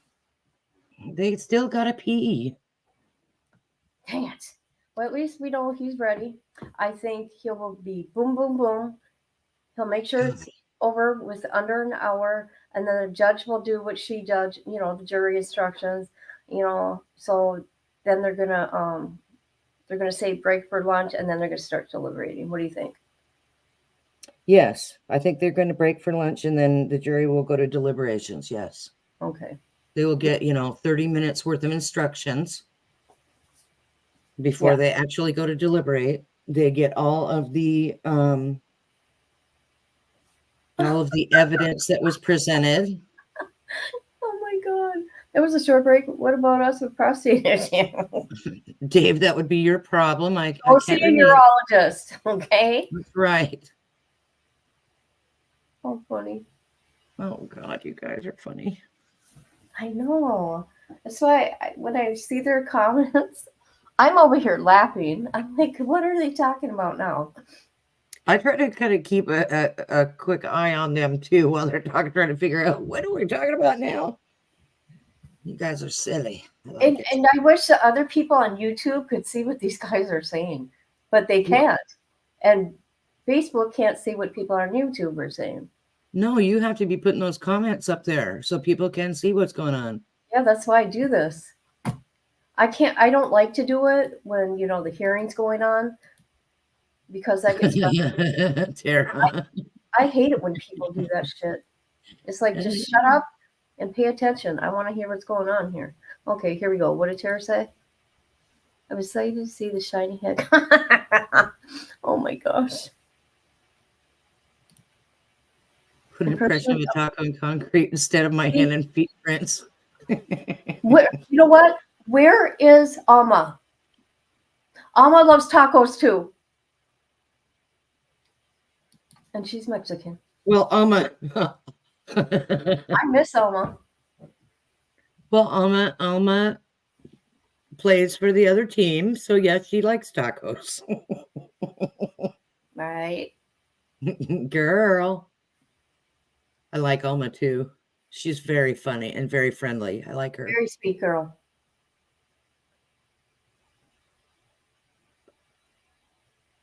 She doesn't know the love of tacos like we do. Oh, I think that you may be wrong.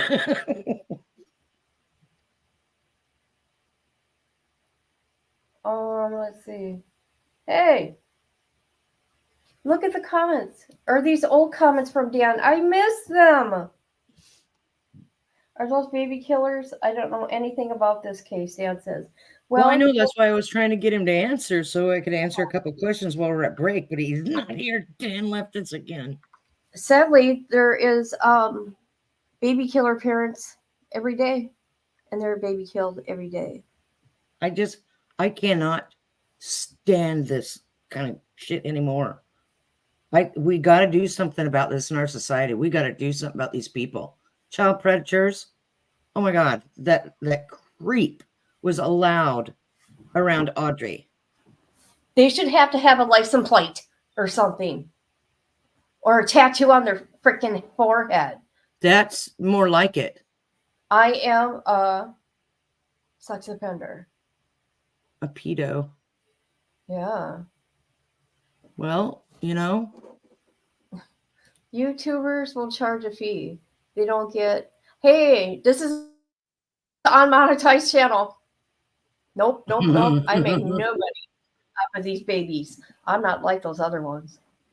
No, he's talking about the Facebook friends charge a fee for being funny. Oh, they do. Oh, thank you. Yeah. The Facebook fam they charge a fee. I just seen So that the YouTube charge- families don't get them for free. I didn't see the we. Yeah. No, I like that to be known to the people. My channel's not monetized by choice. Do you want to know something? I gotta tell on Otis real quick. What did Otis do? You know he's a white dog, right? Yes.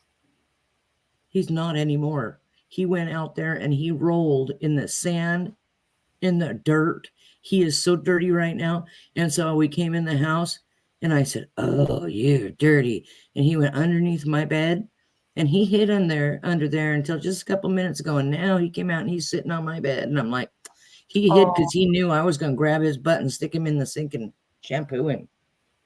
He's getting it today. Boy, sweet boy. You don't know how dirty he is, though. He knows I hate that. We have lots of city groups in the UK that film. Are you guys from the UK? Some of them are. Oh, that's interesting. Don't hate on the defense attorney. They know he's guilty. They want to make sure it's provided effective counsel so it cannot be killed. Oh, yes. I can still hate on the wording she uses, and that is a lie. It's disgusting. I could never do that job. Your whole job is a lie. Protecting people who are guilty is horrible. Okay. I've known people that kill people in my real life, and it's shocking, especially if, you know, it was like 20 years prior. You wouldn't see that in them. Okay. But none of them are baby killers. Yeah, it's disgusting. Yeah. Here we go.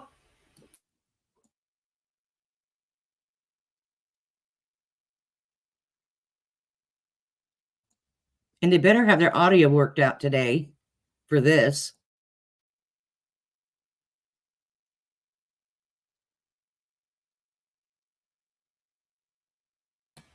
He talks loud. We'll be good.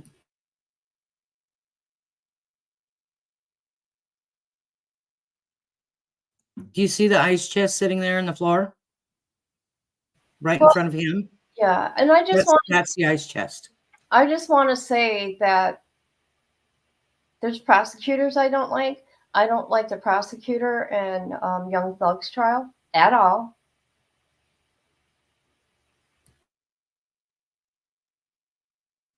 Oh, is that the black lady who was like closest to the camera on that trial that we were watching? The Young Thugs? No, that is Nature Boy, the cult leader. I'm going to be covering that next. You're going to watch that next.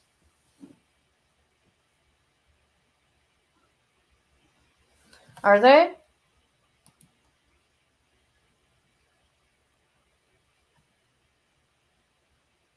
I also did not care for the attorneys, the prosecuting attorneys, and Ty's trial, or the judge. Yeah, but the great big guy, the prosecutor, was just a terrible piece of crap human being. He's looking at me, Judge. He's looking at me. Can you Oh believe my that? He cried. God. He's Yes. looking at I didn't like him looking at me. Well, sorry. Get over yourself. Do your job. the judge. He had a temper tantrum right there in the courtroom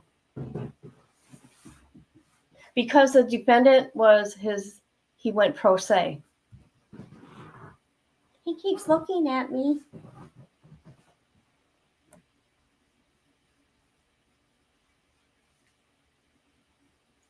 If you're trying to take my life away from me, I think I'd be looking at you too, and it wouldn't be a very nice look. Right? Come on. I can't stand that ice chest sitting there, man. That's bugging the crap out of me. I wish they would have kept Montgomery's, Harmony Montgomery's face in front of the podium the whole time for the jury to look at her. That's what I wish they would.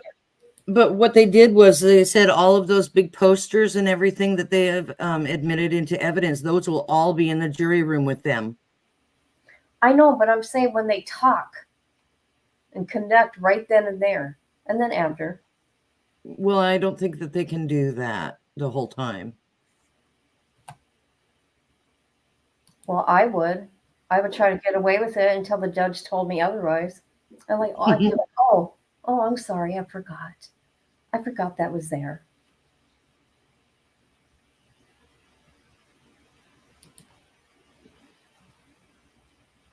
Okay, All turn right, on. for the jury. Come on, let's do this. Let's go. Everybody ready? Yes, sir. Yes. Okay. Attorney Smith, Attorney Brooks, ready? Yes. Okay. All rise for the jurors.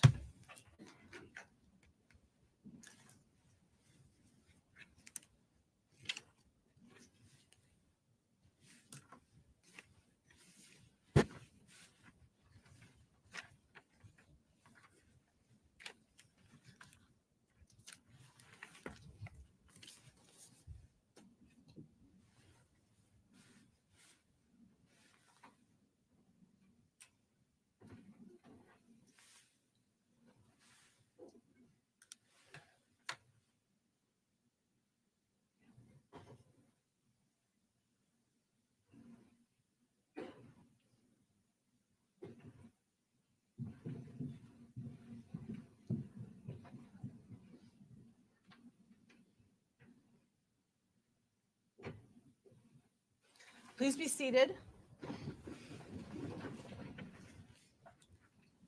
Whenever you're ready.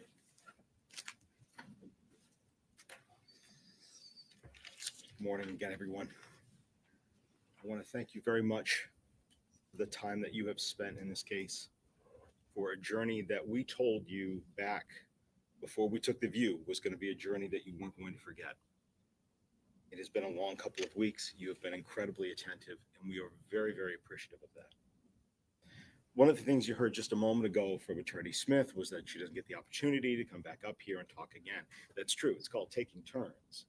It's something that parents teach children. At the beginning, state has to go first, defendant has to go second. At the closings, defendant has to go first, state has to go second. Something very simple that parents teach children. One of the other things that they should teach is if you're going to quote the defendant, if you're going to quote a witness, you have to make sure that you're accurate. So I'll apologize in advance, but let's quote people accurately. I fucked up. Again and again and again. I fucked up. I fucked up. That's what the defendant, his language that he used when he told Travis Beach at the night he got the U-Haul, the night that he disappeared Harmony's body to whatever place it is now, where he knows it is right now to this day, his words, I fucked up. Not she, not we, not Kayla, I fucked up. Singular, personal, solo. That's the defendant's words. Defense Bam. counsel got up here in openings and said that you'd hear evidence that Adam Montgomery was out in the middle of the night doing his business when something happened and Harmony died. If that were so, the defendant never would have told Travis Beach, I fucked up. Adam Montgomery was no loving, caring parent, but an enraged tyrant who had no business being around young Harmony. So together, let's look at the actual evidence, the actual quotes of what you saw and heard as we look at all of the charges that you're going to deliberate on that encapsulate what the defendant did do, and talk about the evidence that you've seen tells you what he committed. And we'll start first with what the defendant's telling you in opening arguments. And now that you can and should find him guilty of abuse of a corpse and falsifying physical evidence. Let's set that as the baseline. Let's start there. Let's see what that actually means before we look at how he committed each one of the crimes charged, not just the ones that he feels are going to distract you from the rest of the nightmare that he's responsible for. Who carried Harmony's body away from the broken down car in the duffel bag, hid her outside of Colonial Village while they stayed in Anthony Badero's blue Audi for 2 nights, put Harmony under a ramp and then in a van, and then in this cooler for weeks at Christina Lubin's house, into the CMC bag, into the walk-in cooler at Portland Pie Company, in the fridge, in the freezer, defrosted her in the shower, consolidated her body yet again, brought her to the Econo Lodge, tricked his friend into renting him the U-Haul, and then dumped her body somewhere. All to make sure that the evidence that could have been brought before you that shows that he's responsible for having murdered her would never be found. And he says you can and should find him guilty of those 2 crimes, of abuse of a corpse and falsifying physical evidence for this. He doesn't dispute this. The defense said all of that in their openings, that the defendant did both of these 2 bolded things. Since day 2 of this trial, opening arguments, you should then consider not only all of the testimony, but also all of the corroborating testimony about all of those charges, those 2, falsifying physical and abuse of a corpse, to be true. So let's make it very, very painfully clear from the indictments that you're going to be considering for falsifying physical evidence and abuse of a corpse, making this Harmony fit into this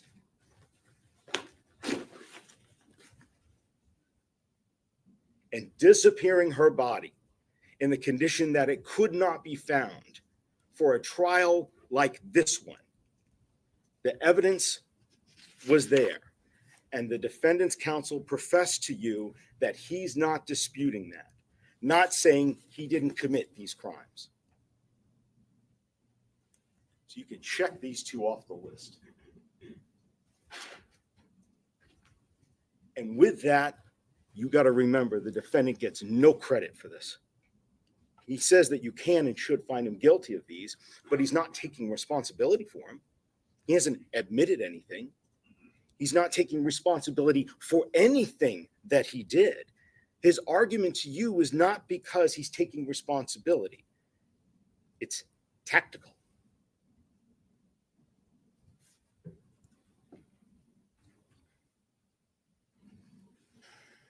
He admits what he can't deny. And he denies what he can't afford to admit. He cannot deny each and every single one of these facts that were presented to you. That she died on the 7th, that he brought her in a duffel bag to Colonial Village, stored her under a deck, into a red cooler, in the closet it fit, in the ceiling it built. It's her blood in the ceiling at the Fit Shelter at 177 Lake Ave.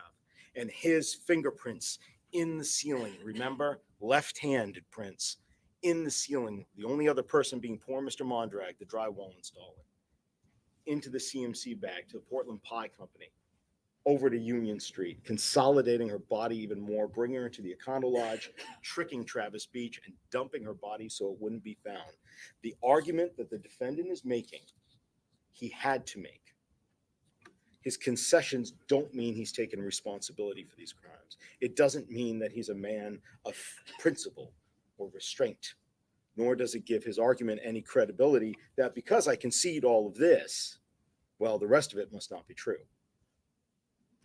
The whole thing's true. And he's taken responsibility for none of this.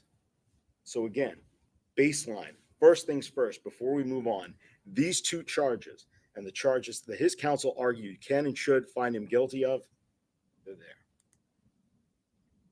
That's done. And that's the tip of the iceberg. It's all of the charges, every single one of them has been proven by evidence, not emotion, beyond a reasonable doubt that the defendant is the man who did all of these things. And that's because you saw the evidence. You went on The View. You saw witnesses take this stand and put themselves before you, and you looked them in the eye. And the same common sense that you use every day to tell whether somebody is feeding you a lion, a bull, or not, you used with those witnesses. And because of that, you know that this is true. Because you heard from people like Kevin Montgomery, Nick Ahern, Katie Morin, all talking about the defendant telling them in July about the worst thing he had ever done up until that point. You heard from Kayla, 2 days from Kayla, and all of the other witnesses that corroborate her, how he beat Harmony, this 35-pound child. Remember, Nurse Travers told you that she was measured just back in June before the July incident occurred. 35 pounds, 5 years old, 35 pounds. And you heard from all those witnesses, especially Kayla, about why he beat Harmony to death, when he beat Harmony, and how he beat Harmony. And you vetted what she had to say. And you saw the rest of the injuries that he incurred, and all of that was corroborated by the other evidence presented. Corroborated in ways that we'll explore that the witness never could have possibly known there was other evidence out there that supported them. Not when the defendant started telling investigators what happened and how the defendant beat the life out of Harmony. And then beat and manipulated and controlled Kayla afterwards to make sure that she stuck to the story so he would not be held accountable and the evidence of his crimes would not be found. So when he says that you can find him guilty of these, understand that these two are but a part of the whole of his criminality, of how he murdered Harmony as well. When he said this to Travis Beach, it wasn't for part of that. It was for the whole of taking Harmony's life and beyond. Don't forget what he's saying that you ought to convict him on as well. That the falsifying physical evidence and that the abuse of corpse are unto themselves evidence of the crime of murder. He's a murderer. That's getting rid of evidence. That's what murderers do. They get rid of evidence that would show others what they've done. They think no body, no evidence, no conviction. They silence witnesses into staying silent or even perjuring themselves so that the witnesses don't tell others what the murderer did. Because murderers don't want to be held accountable for their actions. Murderers want to get rid of the evidence. They don't mind abusing the body so that the evidence of how their victim was murdered can never be found or used against them. They clean bathrooms with ammonia after they get rid of the evidence, like this defendant did. They clean out the plumbing lines, like this defendant wanted to do. They desecrate and hide the dead so that the body cannot tell the story of how they died to the living. That's what murderers do. That's what the defendant did, because he's a murderer too. Now, let's really start now. Let's start and talk about what he did first to Harmony. Excuse me. let's talk about what happened in June.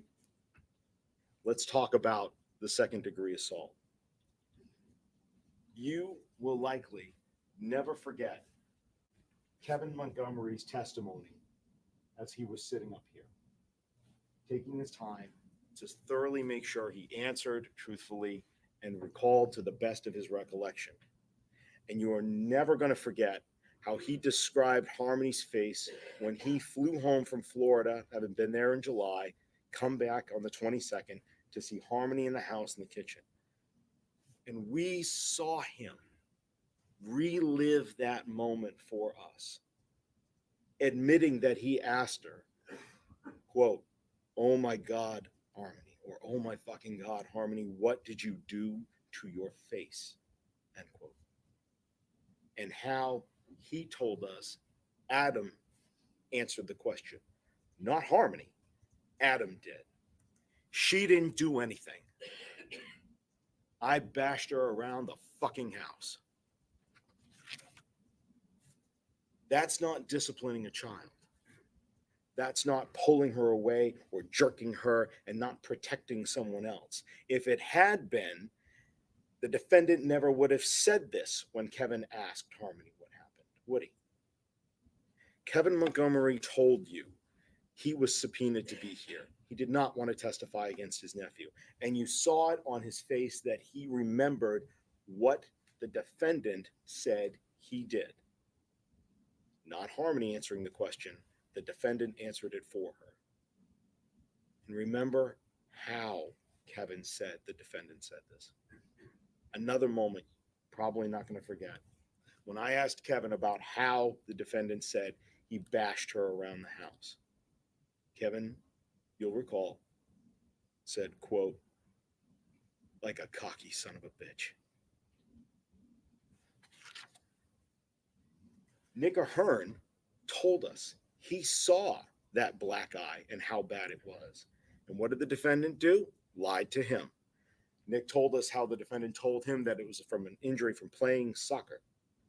Nick told you he only saw it for what? How many seconds? 4 seconds. Only saw it for 4 seconds. Saw how bad it was. He described it as being pretty intense, that it was concerning to him, and that the defendant let her be outside for all of 4 seconds before the defendant told her to get back inside. And what did Harmony do? She obeyed. Nick saw him walk Harmony right back through the front door and then shut it. And so why did Nick hide Harmony away that day? Because he couldn't let a 5-year-old outside on a summer day, could he? Not when her face showed the mark of the assault that he had delivered on her. Shows everyone in the neighborhood, along with Nick, evidence of what the defendant did to her. Katie Morin told us that the defendant used other words to describe that day and what he did, besides bashing her around the house. Did she say a jerk? Did she say a grab? Did she say a yank? She did not. The defendant told her it was, quote, "the worst thing I'd ever done," end quote. And that he had supposedly backhanded her. That tells you that the defendant knew how badly he beat Harmony that day in July, that the defendant called it to Katie Morin the worst thing that he had ever done. And the evidence from the multiple people who saw how bad this was and who heard the defendant describe either inflicting it upon her or hiding her. Don't forget, we also have Demetrios Saros. When he first went to the house, was he able to see Harmony? He told you. Only from feet away, as the defendant was hurrying up and getting Harmony in the car and driving her out of there. And even a week later, when he finally does get to see Harmony, she still has a mark on her face. Finally, you've also got Kayla Montgomery, who told you she overheard the defendant's conversation with Kevin Montgomery and then confronted him because he told her it was from a lightsaber that one of the boys had been swinging around and Harmony got hit in the face. And she confronted him about it and said, "You said it was from a lightsaber." He said, "Yeah, no. What I said to Kevin was correct." He admits that he lied to her before. when he told when he told Kayla that Harmony got hit by a lightsaber. More evidence that corroborates that what Kevin said happened, his conversation with Adam, where Adam admitted to hitting Harmony in July, did happen. Simply put, from multiple witnesses, from the defendant's multiple confessions, he committed the crime of second-degree assault on a 5-year-old in July of 2019. And of that, there is simply no doubt.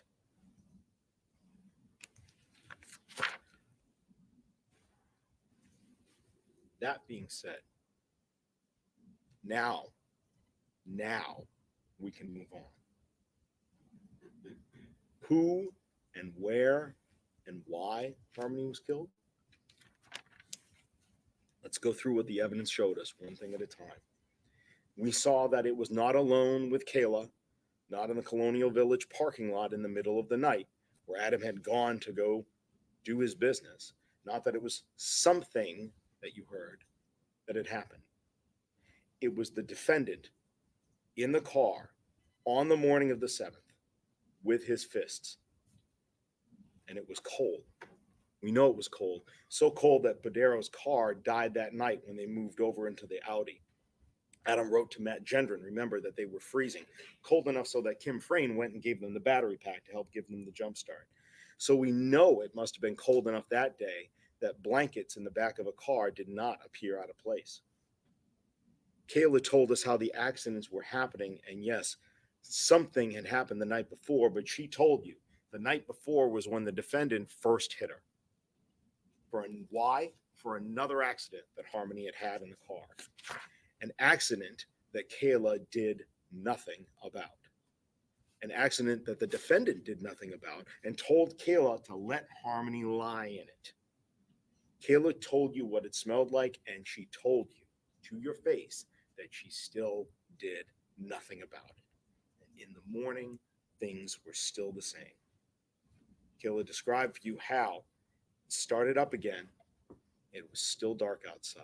She told you the first blow in the morning, it was still dark outside. We know that. Why? Because it's December 7th. Because it's before they get to the methadone clinic, and we know that the check-in times there are 7:05 and 7:09. And you know how dark it is in December, just a couple of days away from the darkest day of the year, December 22nd. When the defendant gets out of the car, goes in and gets his methadone, and then comes back, he finds Harmony has done it again. The smell of her inability to control her bladder and her bowels, something that she used to be able to do just fine for years. It's back again in his car again. The last place that he has, the only place that he has. And what does the man whom Kayla saw be so rageful do? And remember, that rageful wasn't just seen by Kayla, wasn't. We heard from Rose Smith, the driver, years later, 2021. She told you that after giving Kayla a ride to the methadone clinic with Adam and coming back, that Kayla had had bruises that day, terrible black eyes, and that she tried to give her phone to Kayla. And her words were that when he wrenched that phone out of her hands, he told her, "You are not giving that phone to my wife." And she described his face how? A look of pure rage. What does that person do when they get back to the car after their methadone and Harmony has soiled herself again? All he has is his car and his rage and his fists. And Kayla described for you how that went on. For the length of time the same length of time that you took driving from the clinic here on Market Street up to the Burger King on Hooksett Road, you drove that drive. You know how long that is. And as the smell continued, she described that the hitting continued. And Harmony took blow after blow until she was moaning. And the defendant points to the fact and says, well, other people, they should have been able to see in the car. It's cold. It's dark. We know there's snow on the ground. Snow in New Hampshire means salt, which means the windows probably look the exact same that yours and mine did this morning. It's not easy visibility. Plus, think about it.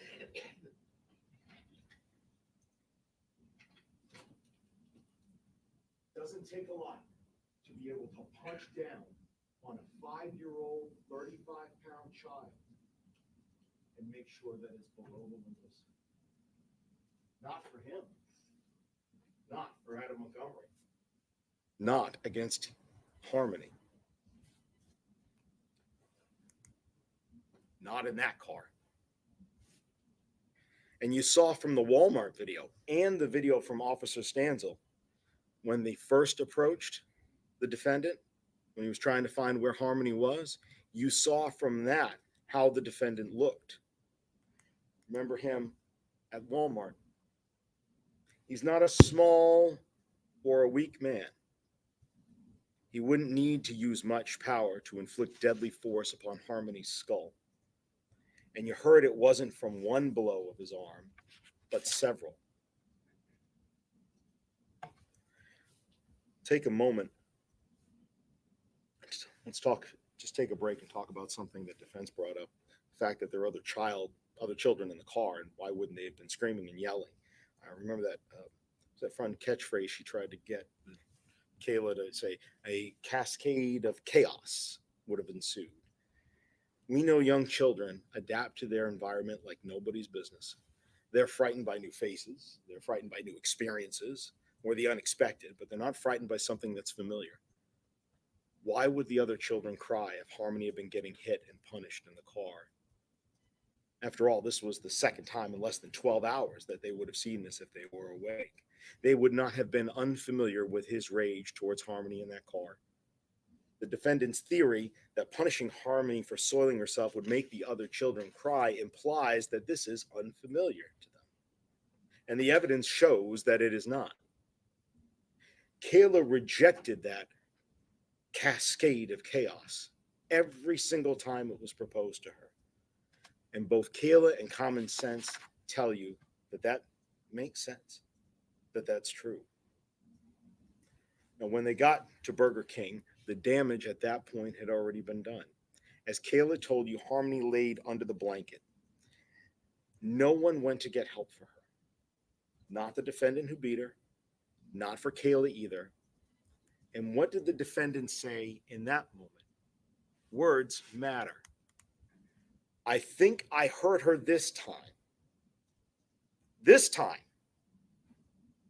This time, I think I heard her. I think I did something. Why say this? Because he didn't do nothing.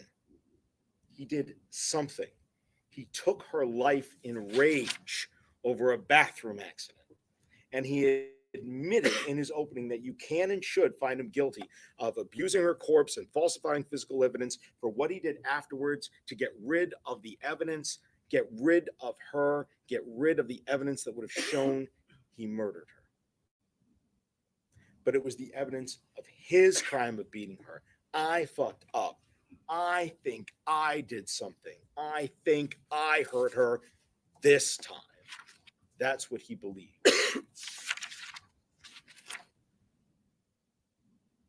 You saw Kayla testify.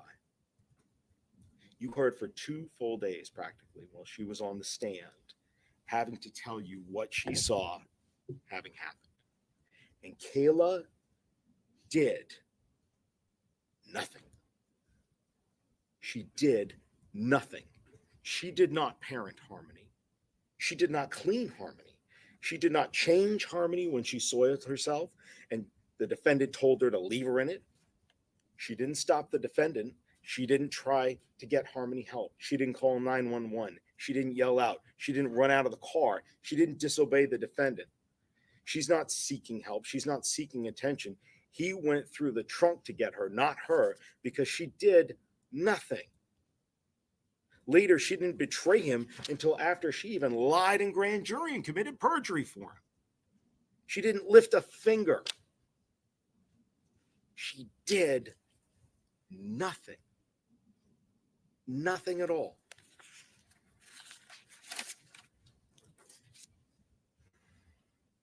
The defendant wants to have their cake and eat it too when they come to describing her. She's an abuser, but she did something in the middle of the night. She didn't see anything here, but she saw it all. She wants the defendant. Oh, she doesn't want the defendant. Believe her grand jury testimony, but don't believe her grand jury testimony, the part where she said she lied. That part you should actually believe, even though she's telling you it's a lie. Want to have their cake and eat it too when it comes to her testimony.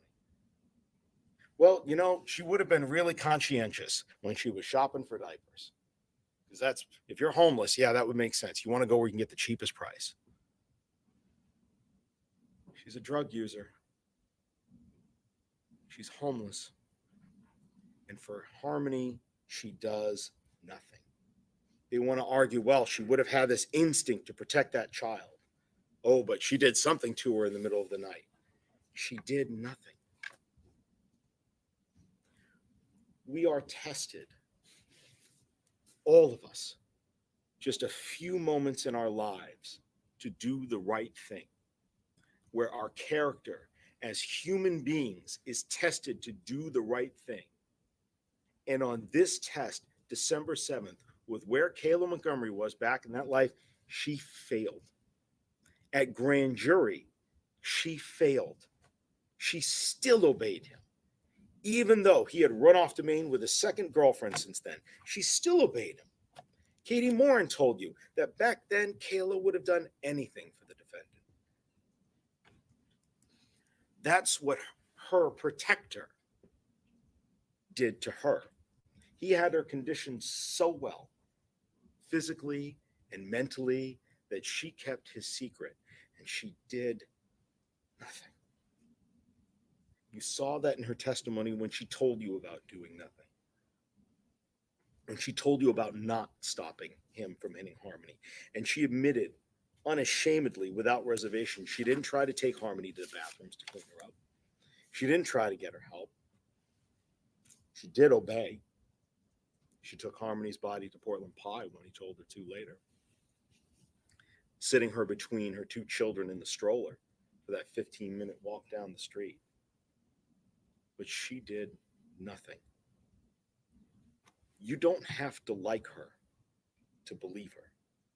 You don't have to like what she did. You may have very good reasons for hating her, but that doesn't change the fact that she saw the defendant beat Harmony to death.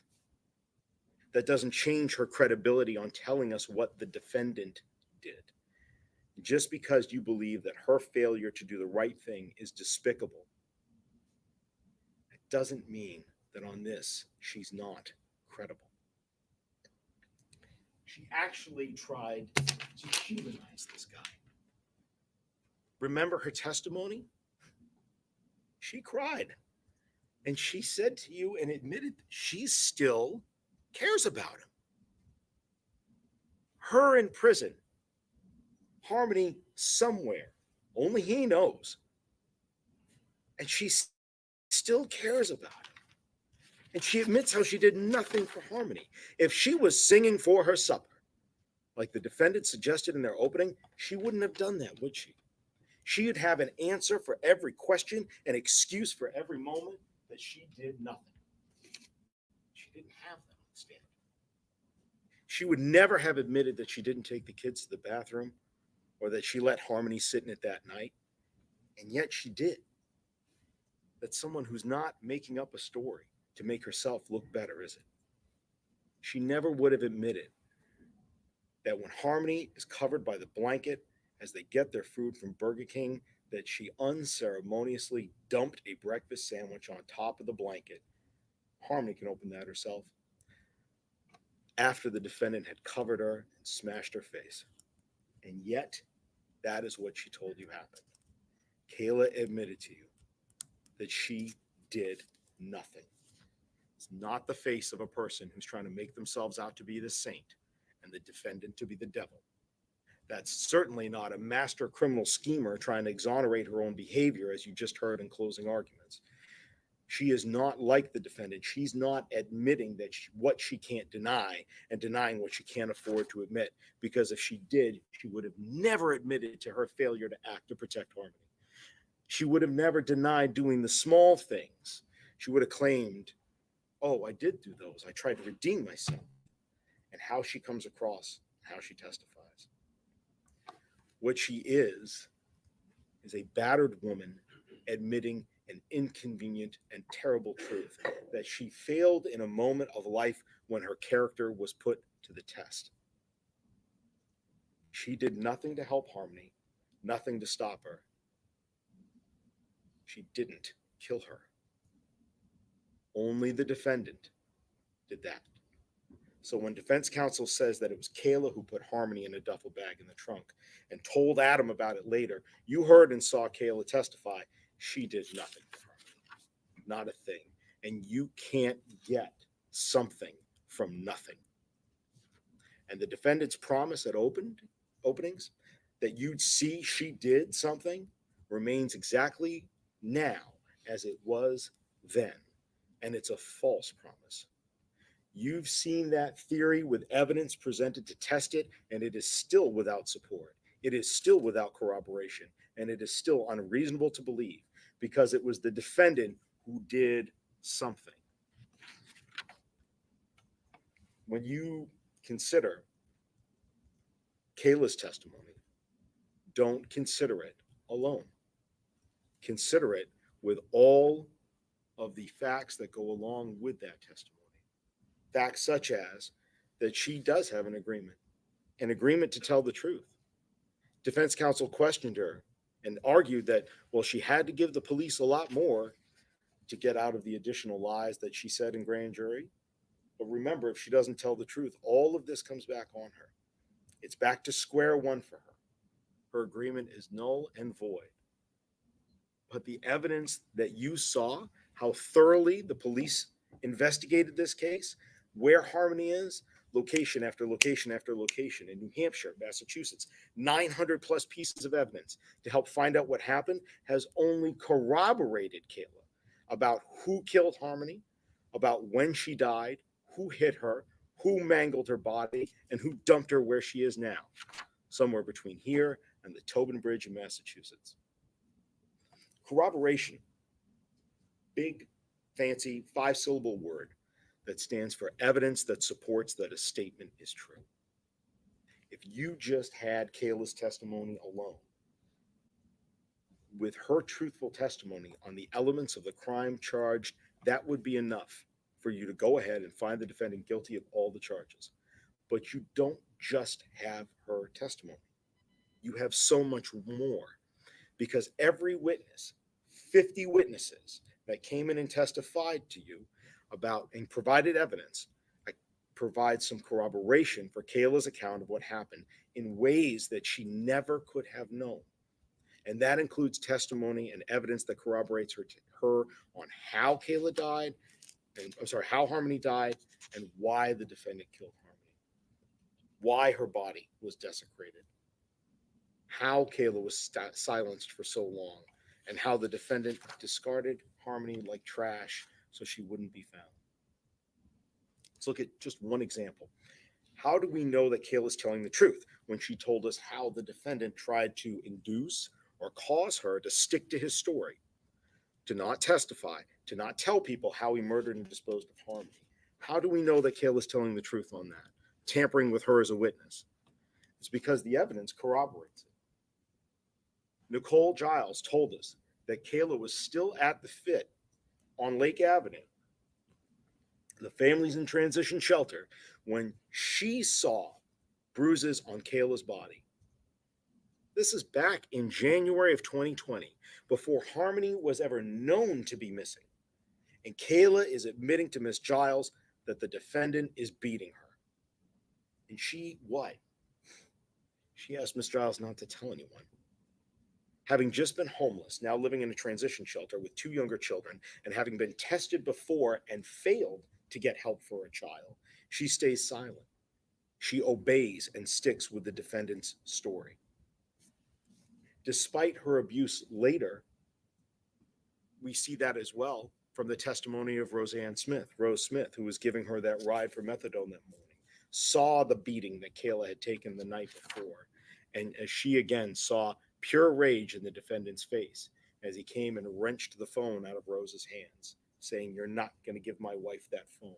So much so that when you heard and saw Rose testify, you heard her say, ever since then, she refused to drive them around anymore. That she carries pepper spray now. And she said, quote, "Something I will never forget." Kayla is under control and doesn't say what happens to Harmony throughout that time period. And he believes that she's helping police. You heard testimony about how he believed the police were listening in on him and tracking him, and that he was ripping light fixtures down, that he was breaking thermostats and electronics. Kayla told you that he was paranoid that she was working with police and was being listened to. It's not a sign of mental illness. It's not a sign of being sad. A sign of guilty conscience. A sign that you want to continue to exert control. And you should think of it as such. That's corroborated by Dennis Cloutier. Remember the handyman at 644 Union Street? He saw the ripped down electronics, the broken thermostats, and he made the repairs.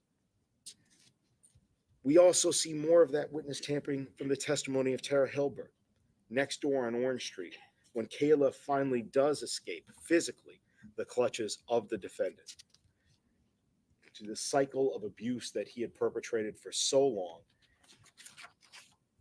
The defendant didn't want to be found out. And since he silenced Kayla because he didn't want to be found out what he had done. And you know that from the very beginning. Don't forget the Facebook messages to Travis Beach. The U-Haul was still out there. What did he tell Travis? The day after, the next morning, when he's trying to find out, Travis is trying to find out where the van, because it's supposed to be back, what does he tell Travis right then? "Please don't message me stuff like this on Facebook again."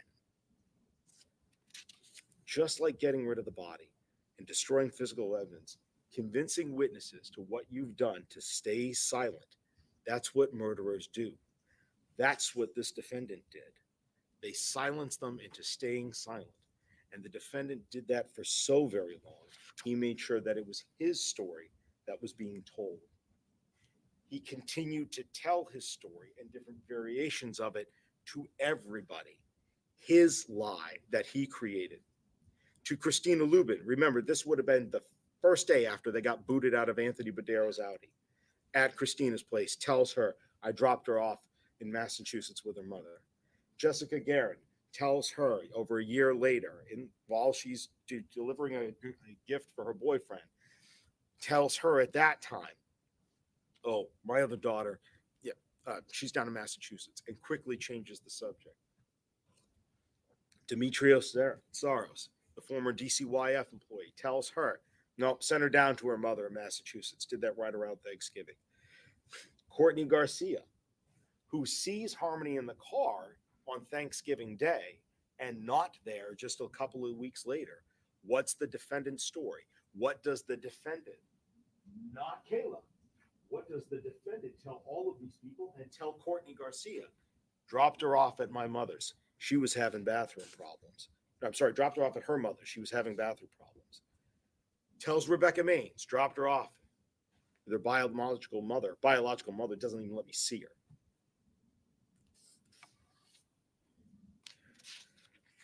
A clever lie that works if Kayla sticks to the story that he's told everyone.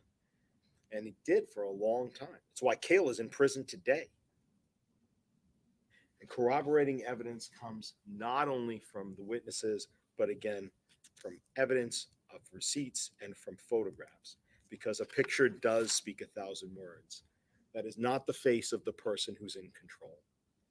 It's the face of the person who was kept under control.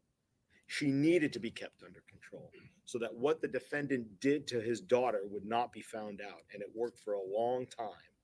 But all the witnesses who corroborate all testified to a different aspect of seeing the control that he exerted on Kayla and the stories that he told others to stop her from actually working police and to stop her from telling police what really happened. That's about what he does to her. But what else corroborates, Kayla, about why Harmony was killed? The defendant, again, not only about why, but telling Courtney Garcia and Rebecca Maines that why she is no longer with him, or one of the reasons at the time he gets rid of her, is because she's having bathroom accidents. So you know that that's the reason why he did what he did to her on the morning of December 7th. He's still mad about why this happened. He's still talking about it.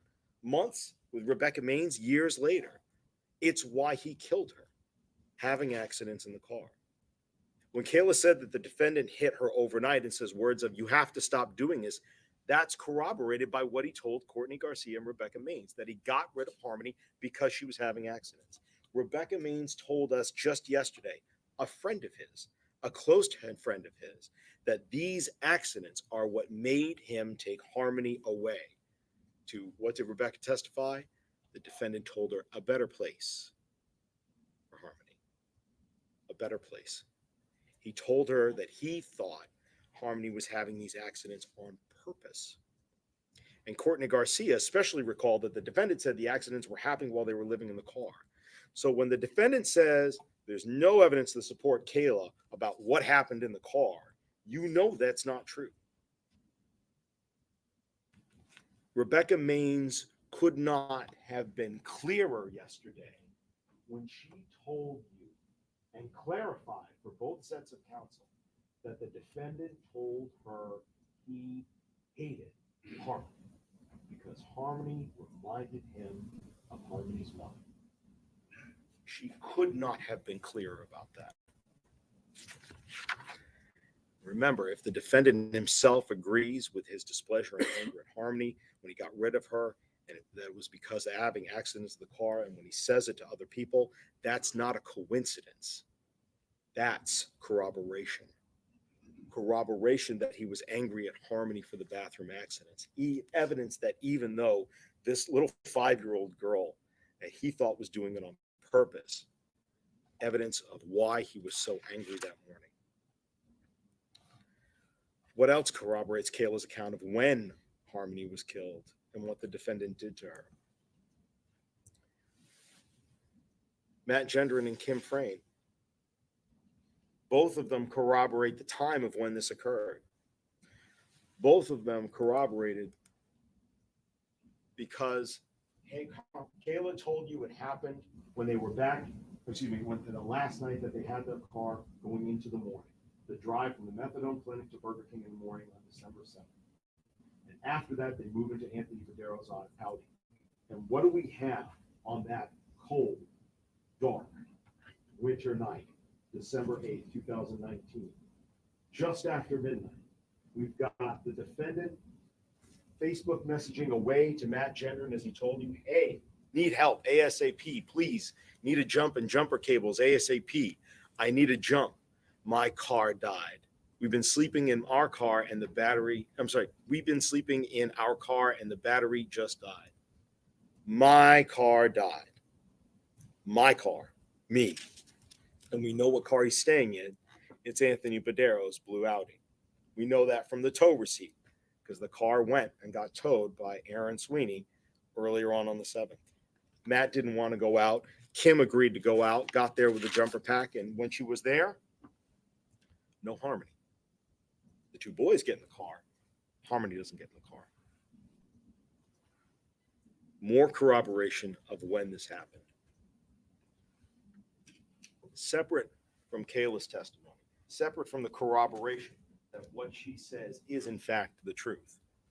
What is unreasonable to be believed? What is not corroborated? What's not corroborated is the defendant's theory that something happened in the middle of the night while he wasn't there. There has been no evidence of that. I'm going to talk about Mr. Badero for a few more minutes. The defendant proclaimed in opening that that he wasn't around that night because he was doing his business to get them out of that car. He's unemployed. He got no business. What business have we seen or heard any testimony about? He wasn't out working for Anthony Badero, making money and doing his business, because Anthony Badero showed us he's not the type of guy who's going to go ahead and hire the defendant to go out and work for him in the middle of the night. Tony Badero is not the type of guy who lets a homeless family stay in his car for more than 2 days. He was the type of guy who wanted that the family wanted to make sure didn't find out that they were living in Tony Badero's parking lot before their car broke down. And Tony Badero was definitely not the type of guy who was going to trust a homeless drug user who buys drugs from him to drive his car around at the middle of the night to help deliver drugs. Mr. Badero testified that he drove his car back then despite not having a license. It's not reasonable for you to believe that he is going to have Adam Montgomery drive him around that night, either to deliver drugs or in exchange for drugs. I mean, heck, remember, Mr. Badero admitted to you that when he met the defendant, it was in the late summer of 2019. When? The one time he told you that he had the defendant drive him. And what was he driving to? The courthouse on charges for Mr. Badero getting caught for driving without a license. When you go to the courthouse for charges of driving without a license, probably a good idea if you don't drive your own car. Probably a good idea to have somebody else drive you, which is what Mr. Badero testified to, that was the one time he had the defendant drive his car. And that's back in the summer, long before the family's homeless, long before December of 2019. If the defendant gets pulled over making drug deliveries in the middle of the night, as defense is suggesting you, Mr. Badero's got a lot bigger problems to worry about than driving around without a license. Employing the defendant as his driver is something that Mr. Badero denied, and as you can see from reason, is not something that Mr. Badero would have done. It's not rational. It's also not rational to believe that Mr. Badero would have entrusted the defendant to go out and deliver his drugs for him. From all of the testimony you've heard at that time, you can easily imagine that if Mr. Badero trusted the defendant to go deliver drugs for him, the drugs that got delivered were probably going to be a lot less than what Mr. Badero had promised his customers. Common sense tells you that is not true. Common sense tells you that the defendant has no place to be the night of the 6th and the 7th, except in his car with his family, with Harmony. He has no business. He has nowhere else to be. And why did Mr. Badero tell us all this? He also said that the defendant and Kayla, when he saw them, were always together. Always together. And that when he did go outside and see the kids, it was during the course of the relationship. Mr. Badero said when those days, on the out days when they were in the Audi and he went outside, he did not see Harmony. Harmony was not there on the 8th. Harmony was not there on the 9th. And Kayla, as much as got jumbled a few minutes ago in closing arguments, Kayla was clear as well. It's one of the lies that she told you was a lie that the defendant doesn't want you to believe is a lie. She told you in grand jury that she lied and said that, oh, in grand jury, I told Anthony Badero, I know that Anthony Badero saw the kids in Harmony and waved to him every day. I said that in grand jury, and I lied in grand jury. But you just heard in closing arguments that the defendant doesn't want you to believe that that's a lie, even though she admitted that that's a lie. You want to have your cake, and you want to eat it too. That's what the defendant wants. What else is unreasonable to believe?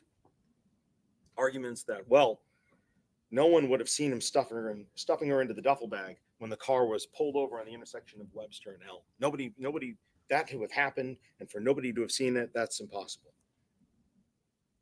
It's easy to manipulate 35 pounds in a rear seat of a passenger when your back is to the sidewalk and the shrubs that you saw there on that section of the road, with a building with very few windows in that section of the road, when it's freezing cold and everyone around you is distracted by the woman who's waving other cars to go around.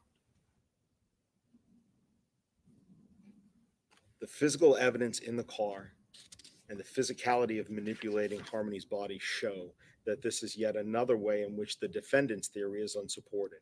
that his arguments that Harmony died from something other than his hands the morning of December 7th, that is unreasonable.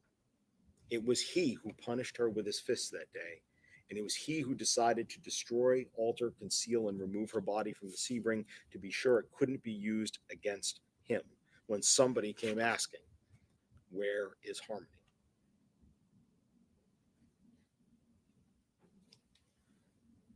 You may, when you're back in deliberations, be looking at the evidence in this case, different pieces of evidence that are there, photographs, diagrams, having a good understanding of where everything was, where it was found. And you may be asking yourself, why don't we have more forensic evidence here? First of all, the defendant is telling you that he falsified physical evidence. The other thing is that, as experts have told you time and time again, each one of the experts that got up here, time and elements can wear down DNA and fingerprints and blood. They were able to find DNA 100 sextillion times more likely from a female child of the defendant and Crystal Sorey on this toothbrush in the very back of the trunk of the Audi that the defendant abandoned, of the Sebring that the defendant had abandoned. But by being so good in hiding his crimes and in intimidating the one witness, the eyewitness to him beating Harmony to death, by wiping down and hiding and destroying evidence, he was sure that there was going to be less and less of it around. And yet still, from that toothbrush, from the ceiling, the truth prevailed. Sometimes evidence is not always where you expect to find it. We heard testimony about this cooler, Christina Lubin's cooler, this cooler, that the defendant kept Harmony's body. We know that Harmony was in there in a bag. We also know from Christina Lubin that she used to put money in there, and she had put money in there recently for the defendant to be able to take to help provide for the family. So we know there should be fingerprints on the inside of that, because their fingers definitely would have gone in to take the money. And yet the fingerprints are not there. We know that latent prints sometimes go away. And yet when Kayla Montgomery comes forward and tells you, here is what I know. She finally comes forward in June. She leads everybody. She leads police to the evidence that actually corroborates, and in ways that she never could have known. She never would have known what was in the fit ceiling. She never would have known that police would have been able to find a sample, an example from CMC of the bag that the defendant had stuffed Harmony into. She told you she initially thought with police this was the bag. She never would have known afterwards that Emily Thompson and Cameron Gibney both saw the bag in the Portland Pie cooler. She never would have known about what had happened and was found and was discussed in testimony about the Union Street bathroom, the ATM records, the Home Depot receipt, the Economistay Lodge, the rental records. She never would have known that when she came forward with this.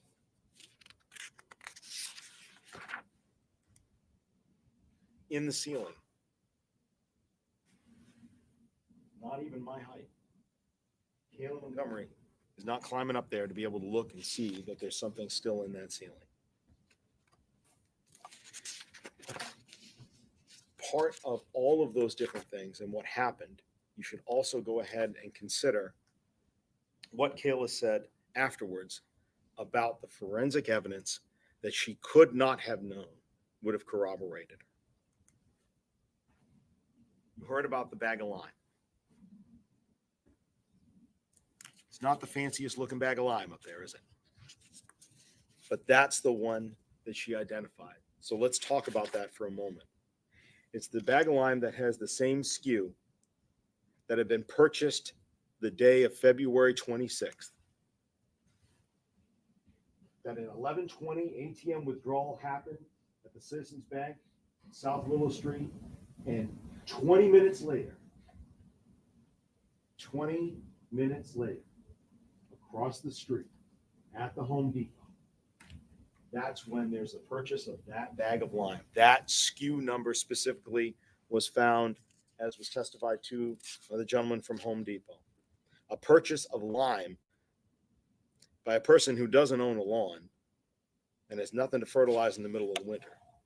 Common sense tells us maybe the defendant really wanted to get some lye, L-Y-E, like you would find in Drano, breaks down organic material, rather than lime to make your soil, doesn't lower the pH, it raises it, makes it less acidic. But the lime purchased at Home Depot 20 minutes after the ATM transaction. And what was it purchased with? A grinder, a blade, that purchase, and a battery, excuse me. That's not a coincidence. Again, that's corroboration. Corroboration that when the defendant talked about how he wanted to get rid of Harmony's body, when they got their tax refunds in their account, that's what he did. So when she told you, we heard about this a moment ago in cross-examination, when she told you that she had seen this grinder new in a box at some point, believing that she had seen it at her mother's house earlier on, when the defendant said that was the kind of saw he wanted to use to get rid of Harmony's body. And then when you heard that Christina Lubin doesn't own this kind of saw, it's a grinder. She does woodworking. This is not a woodworking tool. It's for grinding metal. You have to ask yourself, where is it that Kayla saw this grinder new in a box? Where was it? Again, not the lie of a master schemer, is it? Why would she concoct that out of thin air, as the defendant's arguing? Why say that that's the grinder or saw that he discussed when she knows and testified to you already that there's a corded saw in a box underneath the sink? If this was untrue, if she had not seen this grinder at some point new and in a box, if she was singing for her supper, she would have instantly just said, oh, yeah, it's the saw that we have down there. Saw the whole thing. That's what happened. Yeah, detectives, that's the saw. But she didn't do that. She identified the grinder. She said she saw it new. She remembers it because that's what the defendant talked about wanting to use on Harmony. If she didn't see it at Christina Lubin's house, and the only other place you can reasonably conclude is that she saw it at Union Street, along with the bag of lime, and she doesn't remember it clearly. That's the only other reasonable, logical conclusion to make. It's not a coincidence that from their account, the money gets taken out and 20 minutes later this happens. It's corroboration. And the next day, Dennis Cloutier is over at the house. The next day, trying to snake the drain, as asked by the defendant. And who did he say is pacing behind him while he is trying to snake the drain? The drain and the drain cover that's already been off. Is it? Oh, no, it's not Caleb. It's the defendant, he said. Just the defendant who is pacing behind him. More evidence that Kayla would never have known corroborates what happened. More and more and more.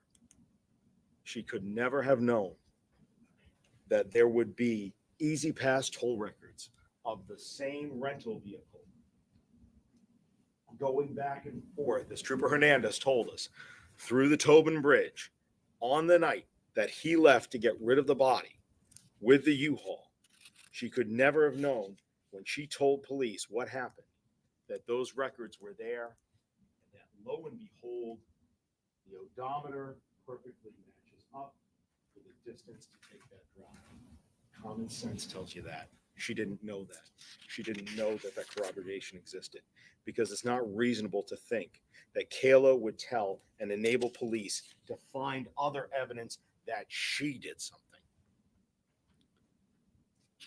If she was the one who had killed Harmony, like the defendant wants you to believe, she would never have done any of this.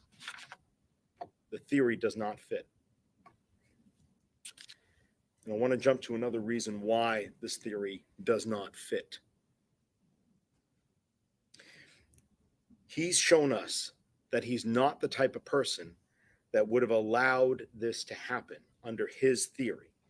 He's argued to you that he's a caring parent, despite what we've seen from the rest of the evidence.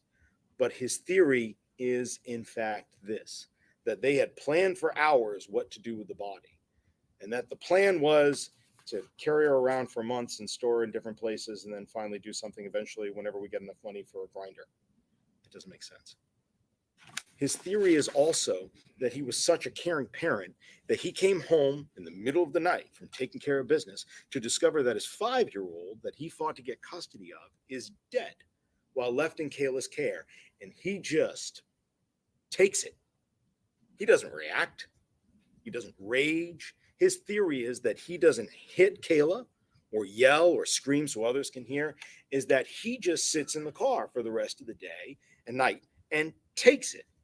Goes to the methadone clinic at 7:04 like it's nothing in the morning and takes it. That's his theory. That's not him. That's not who we've seen. That he would show indifference towards Harmony's death. That he bags, carts, stores, stuffs, frees, thaws, squishes, consolidates his child. He does all of that, then leaves Kayla for another woman. Leaves her with this woman that he's arguing to now killed one of his children, leaves the other kids with her, and then takes off to Maine, goes on to live his life. That's not him. That's not him. That's not what we've heard. He doesn't do nothing. He would not have been the passenger in this situation. He's the driver.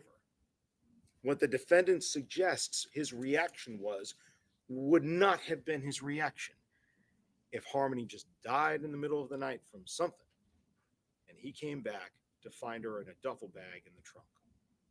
So we know that theory that depends on you believing that he's that type of person does not work. It is a fantasy. It is beyond belief. It is a bizarro world that the defendant would have you believe in light of discovering that his offspring is dead, that he does nothing, and that it's Kayla who's always doing the something. With the actions that we've seen him take towards Kayla, not with the evidence that he left on Kayla's face and arms and back.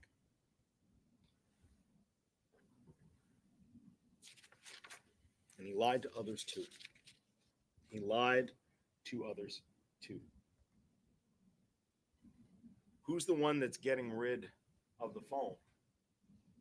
He's got his new girlfriend, Kelsey Small, to get rid of the phone. You saw from the other video there, he doesn't put himself in front of the camera. In fact, you probably saw when he first walked in, he had half a hand over his face. The video's there. You can look at it if you'd like when we go back into deliberations. He lied to the tow truck driver about his address. He had to abandon the car. It was the crime scene. He told the tow truck driver, I live at 77 Guilford Street. You know, he doesn't live at 77 Guilford Street. Told the tow truck driver, I got no phone. We know he has a phone. He used it that night to Facebook message Matt Gendron to try to get a jump for the dead car. He lies to get rid of things. He tries to continue to hide. He tells Travis Beach, don't send me this stuff on Facebook. He certainly does have a cell phone during that time. He wants to get his car away from him as fast as possible. What better way to abandon it? Just tell the tow truck driver you don't have the phone and don't worry about it. Let him get rid of the evidence because he's telling you now that he's guilty of getting rid of evidence.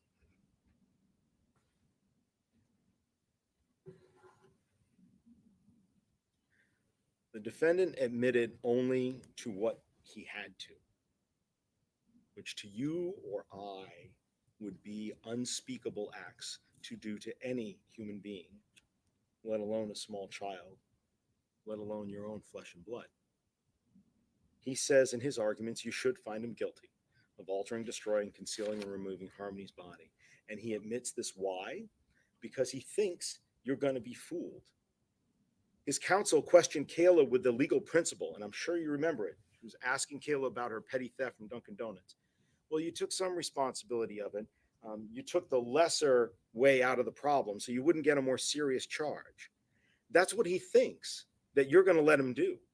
He thinks if you'll let him slide on the murder, if he admits to what happened afterwards, because he knows the evidence of that is overwhelming, that you'll let it go on the other two.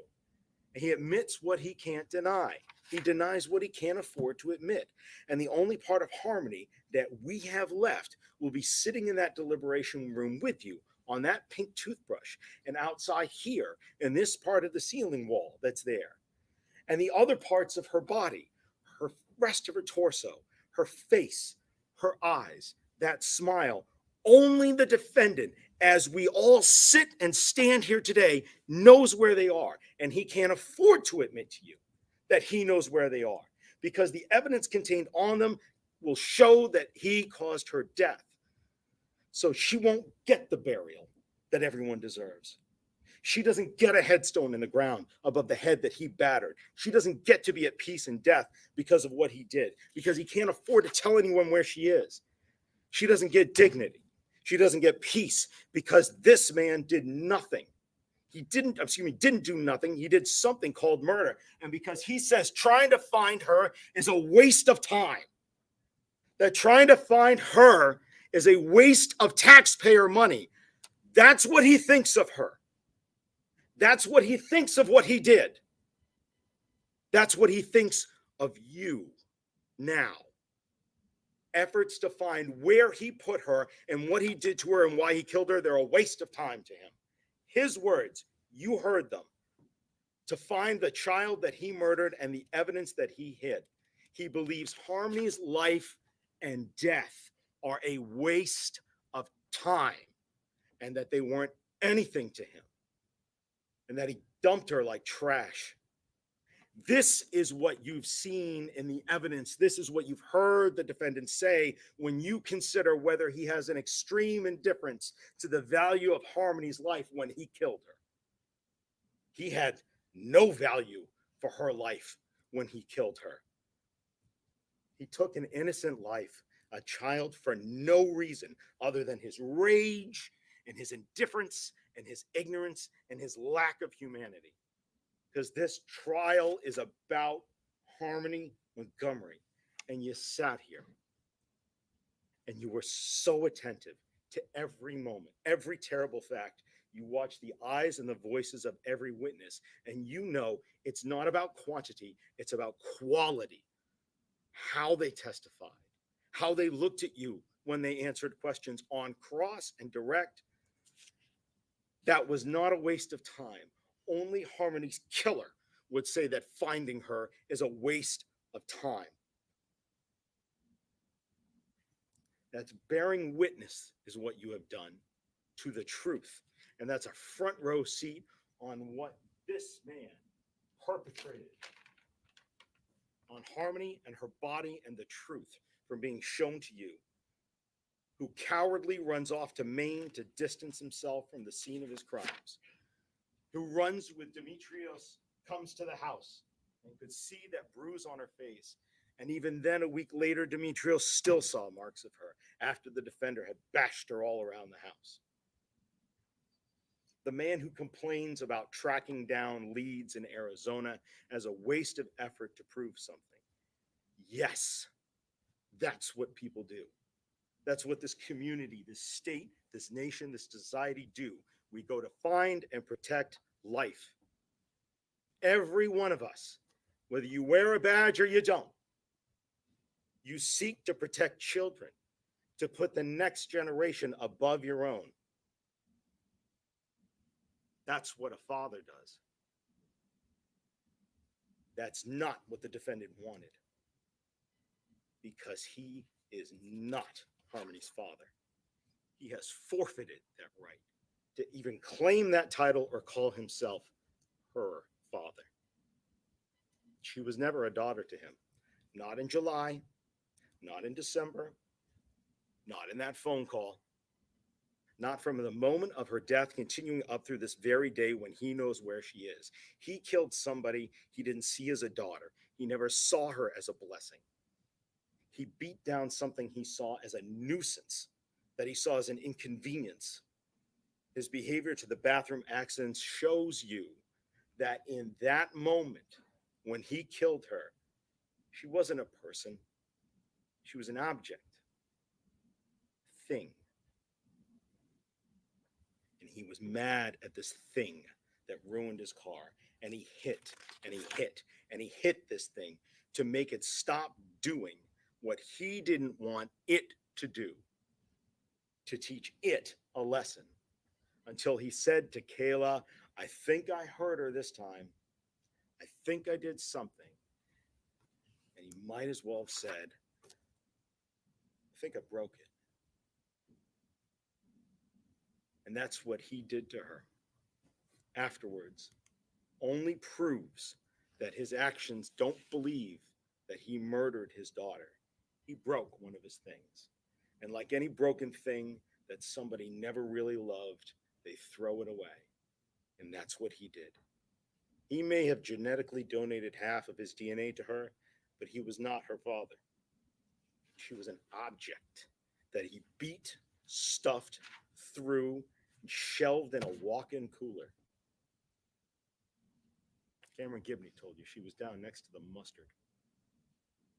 She was an object made even tinier from her 35 pounds when she was alive by defrosting and consolidating her down, that he took to a hotel and he drove through some tolls and he threw it away. And he knows where she is right now, but he believes it's a waste of time and taxpayer money to try to find her. So don't you ever think that this man murdered his own daughter. Rebecca Maines told you he hated Harmony because she reminded him of her mother.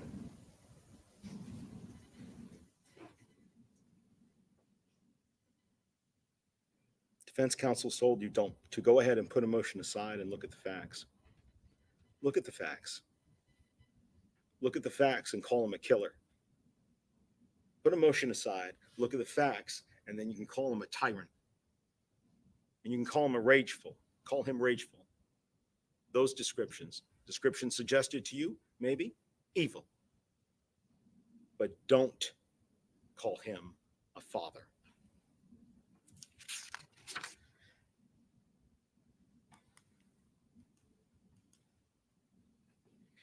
It's time now for you to hear the court's final instructions, to then go back into that room and deliberate all the evidence that you've seen, and to hold the defendant responsible for everything he did in July of 2019, in December of 2019, and afterwards.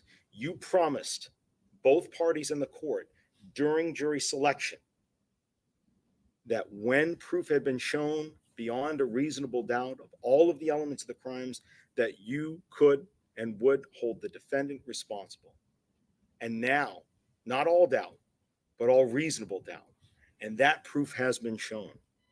You promised us during jury selection that you did that, and you would do that, and you saw Kayla testify. From that alone, you've got sufficient evidence to convict him of every charge, but you don't have to take our word for it, because we've just talked about and you've seen for 2 weeks all of the evidence that corroborates and gives you what you need to find him guilty on each and every single one of these charges. We saw in this courtroom that Kayla is not lying about who hit Harmony. And there is no doubt about how Harmony was hurt in July, who killed her in December, what was done to her body and who did it, who falsified physical evidence, and how the defendant kept Kayla quiet. He's guilty of second-degree murder for recklessly causing Harmony's death with extreme indifference to the value of life, because you've seen beyond even that standard. He had complete indifference to the value of her life. Kayla did nothing. He did a lot of things. He did something, he said. It's called murder. It's called assault. And he's guilty of every single one of those charges in front of you. And so I ask you to hold him responsible for that truth in what you've seen in the facts, what you've seen, what you've tested, and what you've heard has been proven. Find him accountable and find him guilty on every single one of these charges. And I thank you so much for your time today.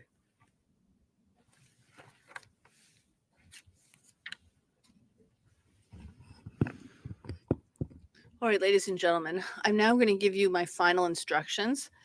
As I said to you earlier, you will have, I'll send 12 sets of all the instructions, both the ones that I gave to you prior to opening statements and the ones I give to you now as a whole. You will have written copies of these instructions with you in the jury deliberation room. So please listen carefully.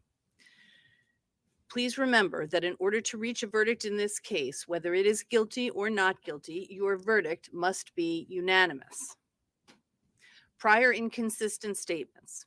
In deciding whether to believe a witness, you may consider whether the witness made statements before trial which were not consistent with the witness's testimony at trial.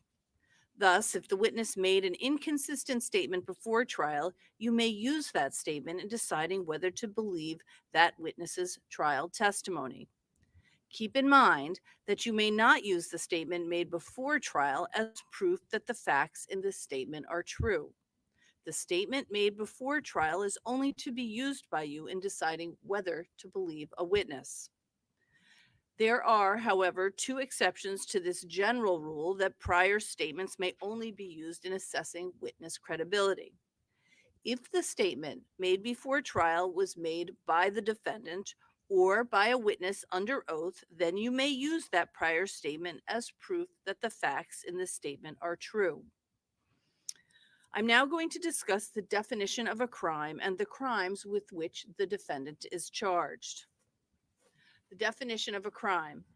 A crime is the breaking of a law for which the law provides punishment. All crimes have at least two parts, an act and a criminal state of mind. In deciding whether a person is guilty of a crime, you must determine both what the person's actions were and what his state of mind was. For a person to be guilty of a crime, he must have physically acted to do something that is criminal, and he must have had a particular state of mind. Unless a person both acted to do something that is criminal and had the required mental state, that person has not committed a crime. That means that if a person either did not physically act to do something criminal or did not have the required mental state, then he is not guilty of a crime. To understand how mental state works, consider this example. Suppose two automobile drivers hit a pedestrian who was crossing the street. Suppose one of the drivers hit the pedestrian deliberately, whereas the other one did so out of carelessness. The two drivers would be guilty of different crimes, even though they both committed the same act, because each had a different mental state. Proof of intent. To prove that the defendant has committed a crime, the state must first prove that the defendant did certain acts, and second, that the defendant acted with a certain intent. Whether the defendant acted with the particular intent charged is a question of fact for you to decide. Keep in mind that there is often no direct evidence of intent because there is no way of examining the operation of a person's mind.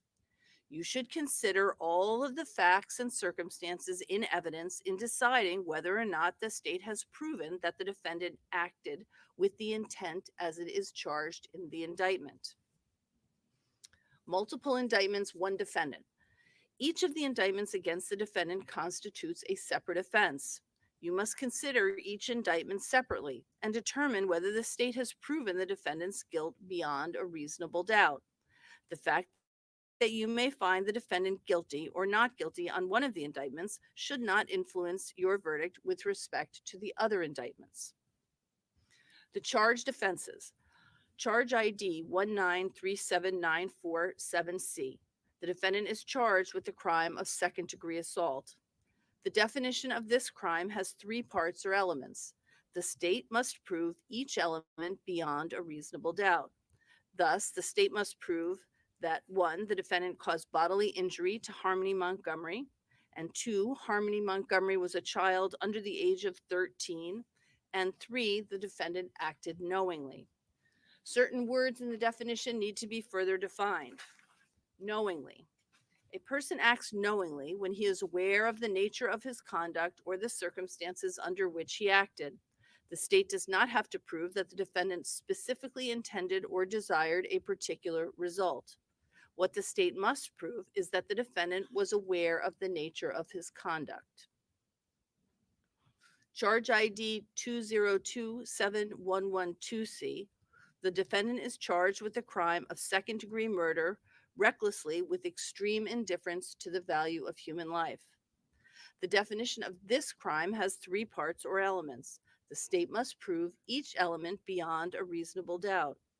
Thus, the state must prove that 1. The defendant caused the death of Harmony Montgomery, and 2. Harmony Montgomery was under the age of 13, and 3. The defendant acted recklessly under circumstances showing an extreme indifference to the value of human life.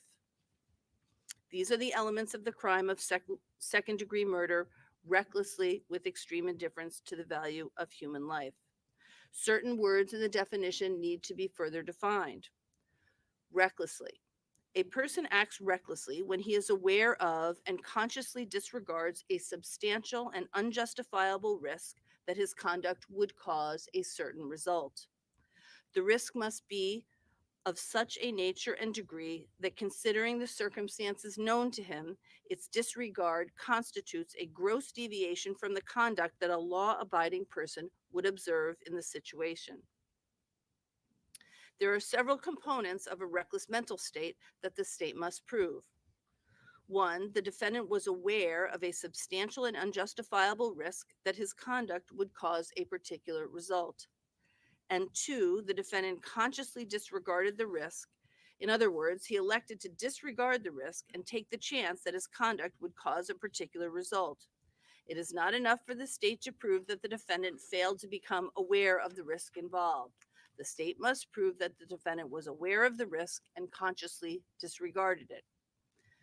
And 3, from what the defendant knew of the circumstances, his disregard of the risk was a gross deviation from what a law-abiding person would have done under the circumstances. The key words here are gross deviation. If you find that the defendant's actions were unreasonable or thoughtless, that is not enough. To find that the defendant acted recklessly, you must find that his disregard of the risk was a substantial departure from what a law-abiding person would have done under the same circumstances. For a killing to be second-degree murder, the defendant must not simply act recklessly, but rather must act recklessly under circumstances showing an extreme indifference to the value of human life. This means something more than merely being aware of and consciously disregarding a substantial and unjustifiable risk of death. The risk involved and the disregard must be so blatant as to manifest extreme indifference to the value of human life. Charge ID 2027113C, falsifying physical evidence. The defendant is charged with the crime of falsifying physical evidence. The definition of this crime has three parts or elements. The state must prove each element beyond a reasonable doubt. Thus, the state must prove that 1. The defendant believed that an official proceeding or investigation was pending or about to be instituted. And 2. The defendant altered, destroyed, concealed, or removed the body of Harmony Montgomery. And 3, the defendant's purpose in committing that act was to impair the verity or availability of the physical evidence in the proceeding or investigation. Certain words in the definition need to be further defined. Official proceeding means any proceeding before a legislative, judicial, administrative, or other governmental body or official authorized by law to take evidence under oath or affirmation, including a notary or other person taking evidence in connection with any such proceeding. The term purposely. A person acts purposely when his conscious object is to engage in certain conduct. The state must prove that the defendant had the conscious object to engage in this conduct. The key words here are conscious object. To have a conscious object means to have a specific intent. It means that the defendant desired to engage in certain conduct. It is not enough for the state to prove that the defendant knew or was aware of what he was doing, nor is it enough for the state to prove that the defendant created a risk of injury or harm. To prove that the defendant acted purposely requires more than that. It requires proof that the defendant specifically intended or desired to do a particular act. Charge ID 2027114C, abuse of corpse. The defendant is charged with the crime of abuse of corpse. The definition of this crime has 3 parts or elements. The state must prove each element beyond a reasonable doubt. Thus, the state must prove: 1, the defendant removed, concealed, or destroyed the corpse of Harmony Montgomery or any part thereof. 2, the defendant acted unlawfully. And 3, the defendant acted knowingly. These are the elements of the crime of abuse of corpse. Certain words in the definition need to be further defined. That word is knowingly. I've already read you the definition. In the instructions, I just refer you back to the definition that I gave you of knowingly.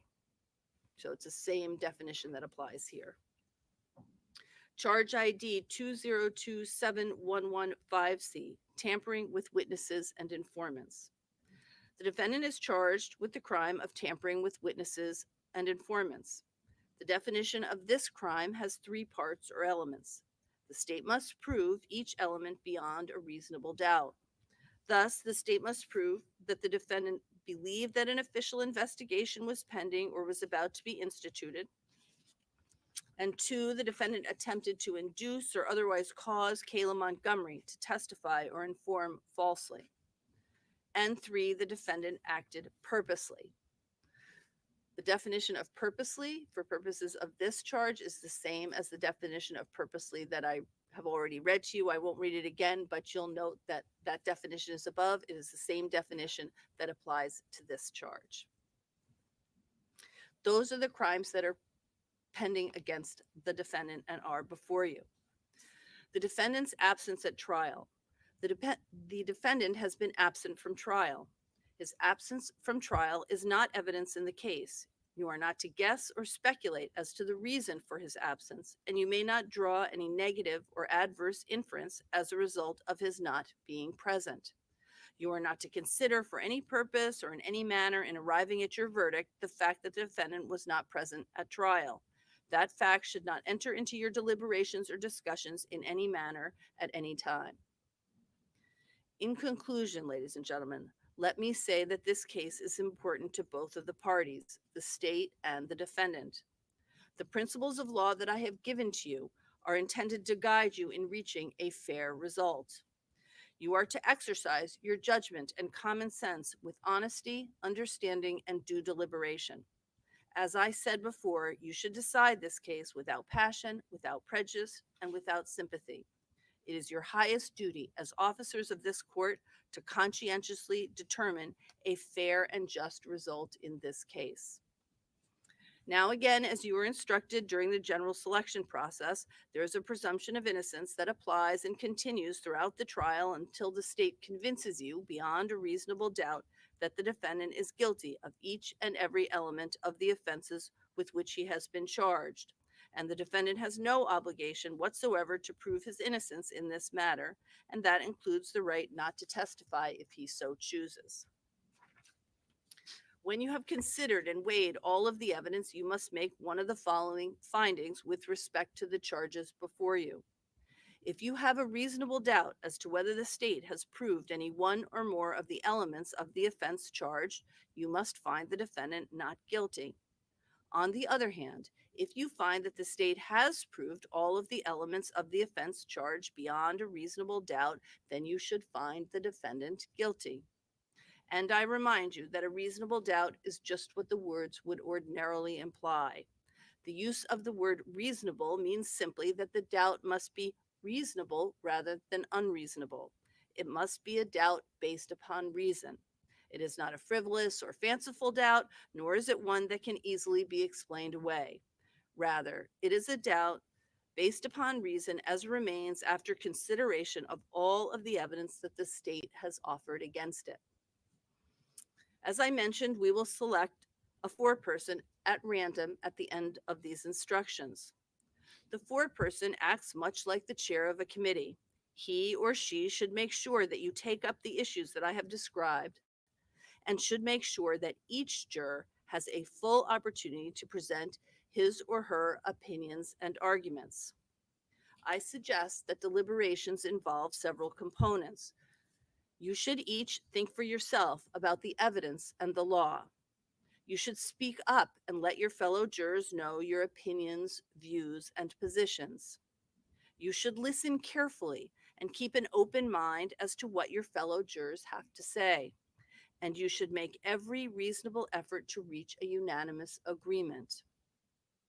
The verdict that you reach must be a unanimous verdict and represent the considered judgment of each juror. In order to return a verdict, all 12 of you must agree on your verdict. As you deliberate, try your best to work out your differences. Do not hesitate to change your mind if you are convinced that the other jurors are right and that your original position was wrong. But do not change your mind just because other jurors see things differently or just to get the case over with.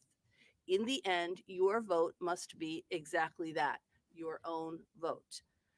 It is important for you to reach unanimous agreement, but only if you can do so honestly and in good conscience. If any questions concerning the law should arise during your deliberations, the foreperson should write the question out and sign and hand it to the court officer. The court officer will bring that to me and I will respond. You should take as much time as you like. You will be given a verdict form to complete. When you have arrived at a verdict, let the court officer know, and you will be returned to the courtroom where the foreperson will render the verdict orally in response to questions that the clerk of court will ask. The jury foreperson may use the jury verdict form in answering the clerk's questions as to each charge. So, ladies and gentlemen, I am going to send back one jury verdict form that has each of the charges and a place where you can record what your verdict is. And that document can stay with the jury foreperson when you are brought back into the courtroom, and the jury foreperson will use that to respond to the clerk's questions. Please bear in mind, in your deliberations, there can be no communications with anyone other than the other deliberating jurors in the case or the bailiff. You are not to use your cell phones or smartphones to communicate with anyone, check email, or use the internet. Your verdict in this case must be based solely on the evidence presented at trial and the law as I have explained it to you. We will now select the alternates and the jury foreperson.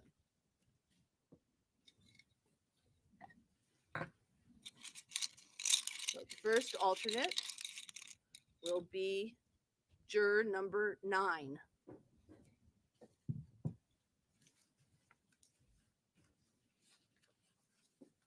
Sorry. So juror number 9 will be our first alternate. Second alternate, juror number 4. The third alternate, juror number 5.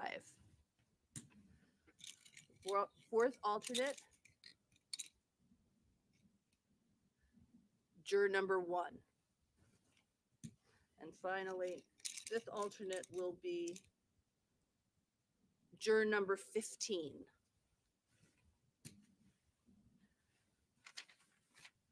Ladies and gentlemen, I'm now going to pick the jury foreperson.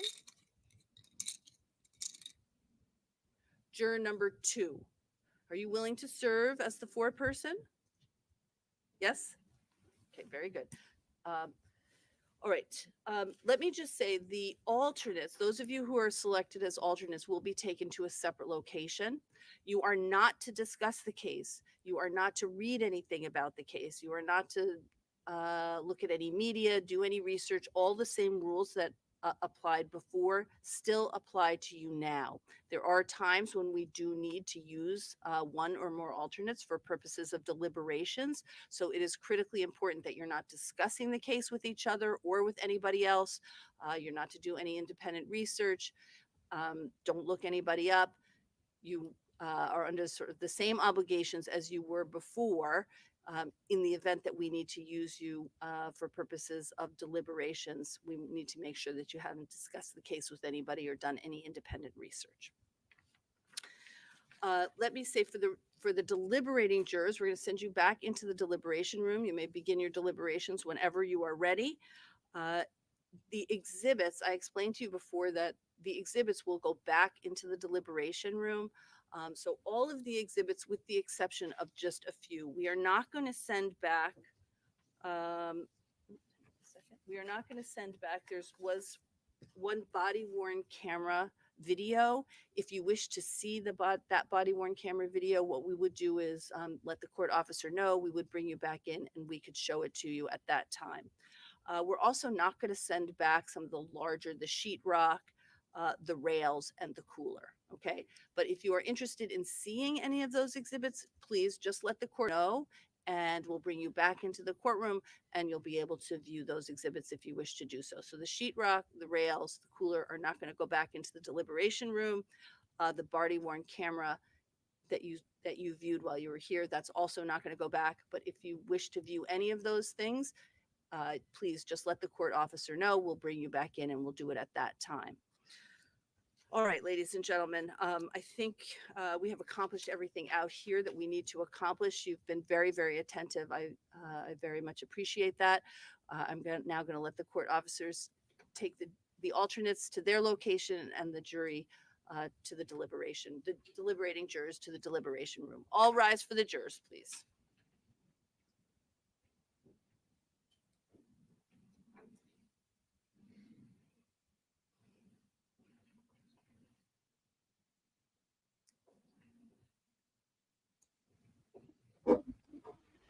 What did you think of the judge, Kit? I don't know. I got stuff going on at home, so I was not listening to her. Okay.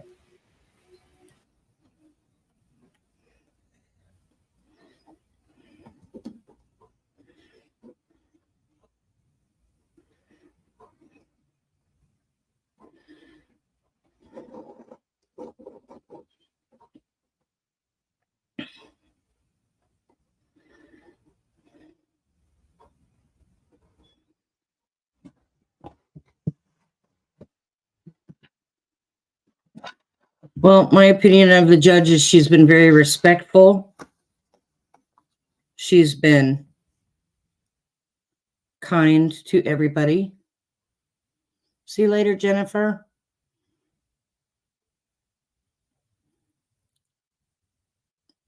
I think she's handled her courtroom really well. She doesn't seem to be overtly biased, like some other judges we have recently seen, Treehouse. So I think she handled it really well.